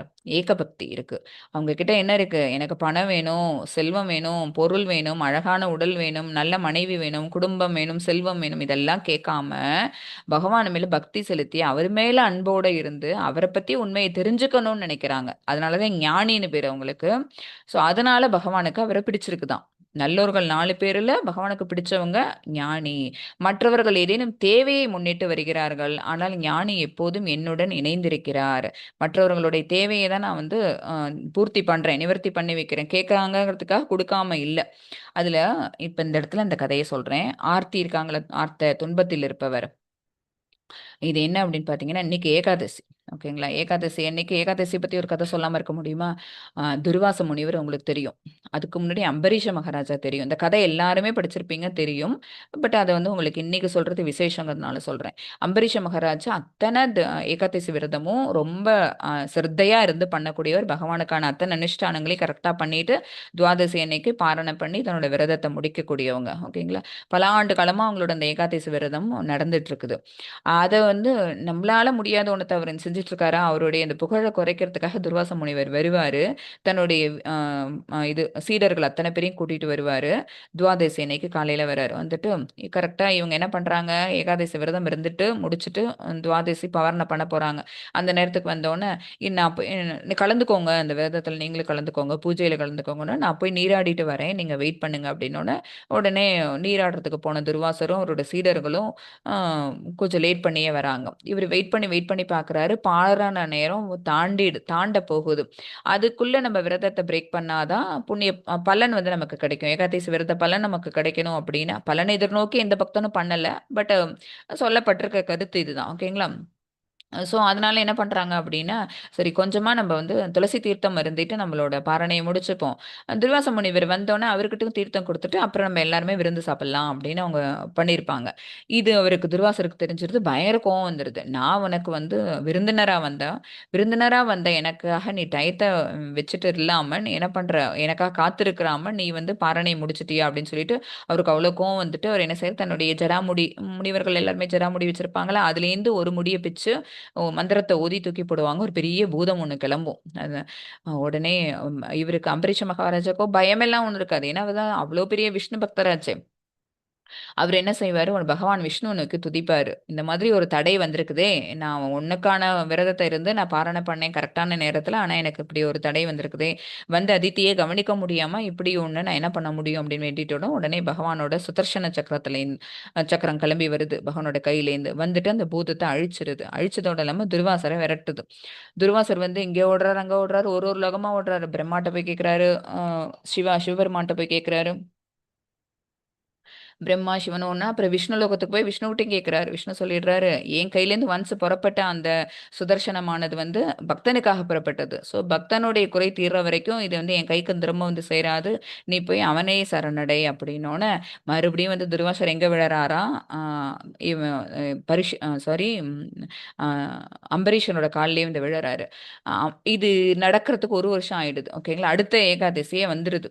அடுத்த வருடம் அந்த ஏகாதசி வர்ற வரைக்கும் அவரு லோகமா சுத்திட்டு இருக்கிறாரு. சுதர்சனமும் விடாம அவர துரத்திட்டு இருக்குது. இவரும் அந்த துளசி தீர்த்தம் அருந்துனதோட இருக்கு. பாராயணம் முடிக்கல இவரும். துர்வாசர் வருவாரு. நம்ம வந்து அவரோட இருக்கணும் அப்படின்னு, அந்த விரதத்த பூர்த்தி பண்ணணும் அப்படின்ட்டு இவரும் வெயிட்டிங்லயே இருக்கிறாரு. வந்து இவரோட கால்ல விழறாரு. அ அப்புறம் இவரு மன்னிப்பு கேட்டோனே இவரு மன்னிச்சு விடுறாரு. வந்து மன்னிச்சு விட்டுட்டு சுதர்சனத்த பார்த்து வணங்கி, "எனக்காக பகவானோட கையிலேருந்து நீ கிளம்பி வந்த. என்ன பாதுகாக்கிறதுக்காக வந்த உனக்கு வந்து நான் நன்றி செலுத்துறேன். நீ திருப்பி பகவான் கிட்டயே போயிடு." அப்படின்னு சொல்லி சுதர்சன்ட்ட சொன்னோன, அது திரும்ப போயிடுது. துர்வாசருக்கு தான் பண்ணுன தவறு புரியுது. எப்பேர்ப்பட்ட விஷ்ணு பக்தன நம்ம வந்து பரீட்சை பண்ணி பார்க்கணும். நம்ம வந்தோமே, இது நம்மளுடைய முட்டாள்தனம் தான் அப்படிங்கிறது தெரிஞ்சு அரசன் கிட்ட மன்னிப்பு கேட்டுட்டு திரும்பி போறாங்க. இது வந்து அ ஏகாதசி விரத பலன். அந்த விரதம் இருக்கிறதுனால எப்படிப்பட்ட பலன் நமக்கு கிடைக்கும் அப்படின்னா, அ எப்படி யாருடைய கடும் கோவம் கூட தாக்காம நம்மள யார் வந்து காப்பாத்துறா? பகவானே வந்து காப்பாத்துறாங்க. அவங்களுடைய கவச்சம், அவங்க 4 கைகள்ல வச்சுட்டு இருக்கக்கூடிய ஒரு அவ்வளோ பெரிய சிறந்த ஆயுதம் வந்து நமக்கு வந்து ஃபுல்லா காப்பா நிக்குது அப்படிங்கிறது எவ்வளோ பெரிய விஷயம். ஓகேவா? ஸோ இந்த விஷயத்த நம்ம புரிஞ்சுக்கணும். அப்ப துயருற்றோர் இவரு வந்து என்ன பண்றாரு அப்படின்னா, அ இந்த மாதிரி ஒரு பூதம் வந்து எனக்காக என் முன்னாடி நிக்குதே, அதித்திக்கு நான் சாப்பாடு போடணும், விருந்தோம்பல் பண்ணணுங்கும்போது, இப்படி ஒரு நடுவுல ஒரு இன்டரப்ட் ஒண்ணு வந்துட்டே அப்படின்னு அவரு வந்து மனசால வருத்தப்படும்போது, அந்த துயரத்த துடைக்கிறதுக்காக பகவான் என்ன பண்றாங்க அப்படின்னா, தன்னுடைய சுதர்சன சக்கரத்த அனுப்புறாங்க. ஸோ துயருற்றோர் யாரா இருந்தாலும் இவரு மட்டுமா துயருற்றாங்க? கஜேந்திரன் இந்த யானை போயிட்டு தாமரைப்பூ பறிக்குது. தாமரைப்பூ கொண்டு வந்து பகவானுக்கு வைக்கிறதுக்காக. அப்படி பறிக்கிற பகவான் சேவையில ஈடுபட்டிருந்த கஜேந்திரனோட கால பிடிச்சு முதலை கவ்விடுது. அப்ப வந்து அ ஆதி மூலமே அப்படின்னு சொல்லி இந்த யானை கத்தும்போது, பகவான் வந்து அந்த இடத்துல வந்து அவர கஜேந்திரன வந்து காப்பாத்துறாங்க, மோட்சம் குடுக்குறாங்க. இந்த மாரி நெறைய இடங்கள் நம்ம பார்த்துருக்கோம். திரௌபதி தொகிலுரியிற டயத்துல தன்னோட கையாலே காப்பாத்திக்க முடியிற வரையும் காப்பாத்துறாங்க. ஒன்ஸ் ஒரு பாயிண்ட்ல அதையும் விட்டுட்டு, "மாதவா, கோவிந்தா வாங்க என்ன காப்பாத்துங்கன்னு" சொல்லும்போது, பகவான் வந்து திரௌபதிக்கு ஆடை, வஸ்திரம் குடுத்து என்ன பண்றாங்க, ஹெல்ப் பண்றாங்க. அந்த மாதிரி துயருற்றோர் நெறைய பேரோட கதைகள், பாகவத கதைகள், நம்ம புராண கதைகள் நமக்கு நெறைய தெரியும். அது எல்லாத்தையும் நம்ம இந்த இடத்துல ரிலேட் பண்ணி பார்த்துப்போம். ஓகேங்களா? அடுத்தது இதர தேவதை வழிபாடு. பகவான் தான் இதுக்கான காரணமும் அவங்க தான். காமை ஸ்தை ஸ்தைர. உடனடி ஆசைகளினை பூர்த்தி செய்யவே மக்கள் தேவர்களை நாடுகிறார்கள். எனக்கு இப்போ ஒண்ணு வேணும். இப்போ உடனே நடக்கணும். இல்ல இன்னும் கொஞ்ச நாள்ல எனக்கு அது கிடைச்சதுன்னா நல்லாருக்கும். சந்தோஷப்படுவோம் அப்படின்னு நினைச்சுட்டு நம்ம ஒரு காரியங்கள் செய்றோம்னு வச்சுக்கோங்களேன். பக்தனோட ஆசை என்னங்கிறது பகவானுக்கு தெரியும்ல. ஸோ அத பூர்த்தி பண்ணி வைக்கிறதுக்காக அந்த தேவதைகளுக்கு அவரே கட்டளையிட்டுருவாராம். அவங்களுக்கு தெரியாம ஞானம் இல்லாம என்ன வழிபட்டாலே போதும், உயர்ந்த சக்தி நான் தான் என்ன வழிபட்டாலே போதுங்கிற விஷயம் புரியாம, உபதேவதைகளாகிய உங்கள வழிபடுறாங்க. ஆனாலும் உங்களுக்கு நான் அந்த என்ன பவர குடுக்குறேன். நீ அவங்களுக்கு வந்து வரத்த குடுத்துரு அப்படின்னு சொல்றாங்க. சரி, நம்ம ஏன் கேட்கிறோம் அப்படின்னா, நமக்கு அந்த ஆசைய தூண்டுறதும் பகவான் தான். அதுதான் ஃப்ரீடம்ங்கிறது. சுதந்திரத்த குடுக்குறாங்க. இத செய், அத செஞ்சு பாரு அப்படின்னு. நம்ம தான் யோசிக்கணும். என்னடா நம்ம அவங்கள்ட்டேருந்து பிரிஞ்சு வந்திருக்கோம். நம்ம பகவான் சொல்றபடி நம்ம பாட்டுக்கு இப்படிலாம் செஞ்சுட்டு இருக்கோமே. இல்ல, இல்ல பகவானுடைய உண்மையான ஆசை என்னவா இருக்கும்? அனுப்பிவிட்ட அத்தன ஜீவராசிகளை மறுபடியும் கையோட அழைச்சுட்டு போகணுங்கிறதுக்காக தான் அவங்க வந்திருக்கிறாங்க. அதுக்கான வழிகாட்டுதல்லாம் நமக்கு இப்படி குடுக்குறாங்க அப்படிங்கிறத நம்ம புரிஞ்சுகிட்டு நம்ம தான் வந்து உஷாரா என்ன பண்ணணும் அப்படின்னா, பகவானுக்கான சேவைய நம்ம மாத்திக்கணும். பட் நம்ம என்ன பண்றோம், அத பத்தின ஞானமே நமக்கு இல்லையா? ஸோ இவ்வளவு நாள் நம்ம இந்த பாதையில வரலையா? அதனால என்ன பண்றோம், நம்மளோட ஆசை இதுவா? உடனே நம்ம இந்த கடவுள கும்பிடுவோம். உடல் ஆரோக்கியமா இருக்கணுமா? கண்ணு நல்லா தெரியுமா? சூரிய கடவுள வழிபடுவோம். அழகான மனைவி கிடைக்குமா? அ உமாதேவி, பார்வதி இருக்காங்கல்ல, அவங்கள வழிபடுவோம். நல்ல கல்வி கிடைக்கணுமா? சரஸ்வதி தேவிய போய் கும்பிடுவோம். பொருள் இதெல்லாம் வேணுமா? பெருமாள கும்பிடுவோம். இப்படி நம்ம என்ன பண்றோம் அப்படின்னா, அங்கங்க ஒரு ரெப்ரசன்டேட்டிவ் காடோட ரெப்ரசன்டேட்டிவ் இருப்பாங்கல்ல, அவங்க எல்லாரையும் உபதேவதை வழிபாடு பண்ணிட்டு இருக்கோம்.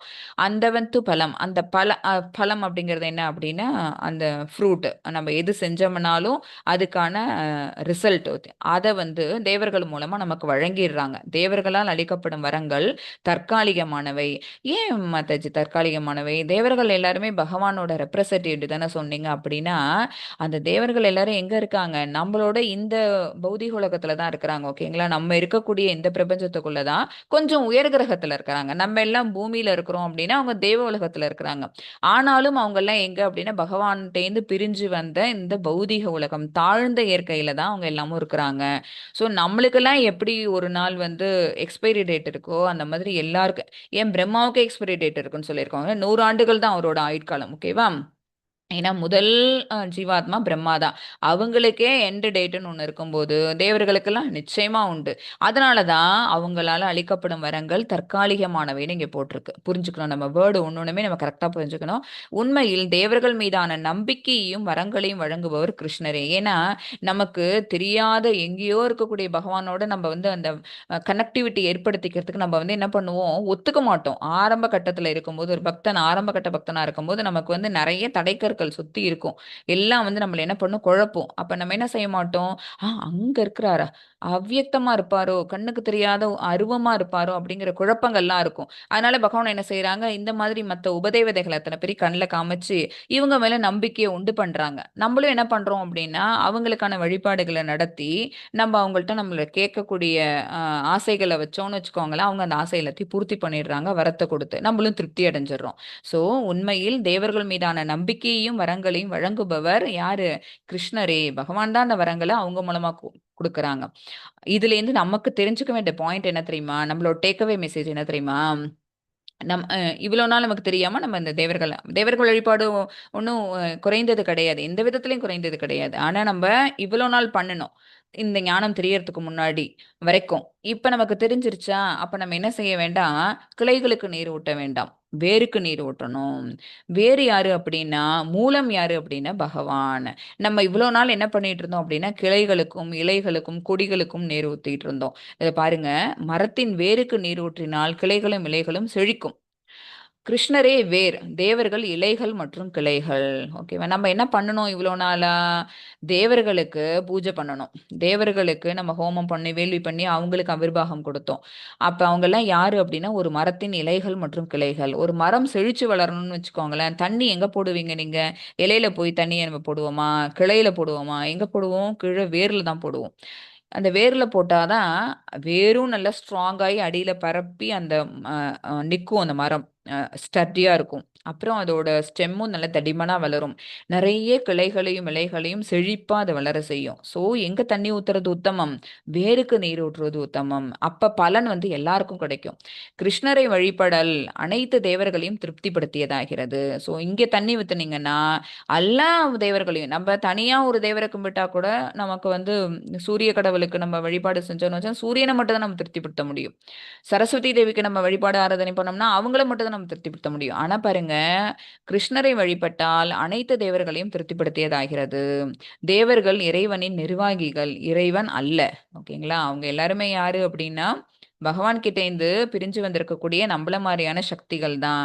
ஏன்னா நம்மளோட கொஞ்சம் கூட சக்தி அவங்க கிட்ட இருக்குது. அதனால அவங்க அந்த உயர்ந்த கிரகங்கள்ல தேவ உலகங்கள்ல அவங்க இருக்கிறாங்க.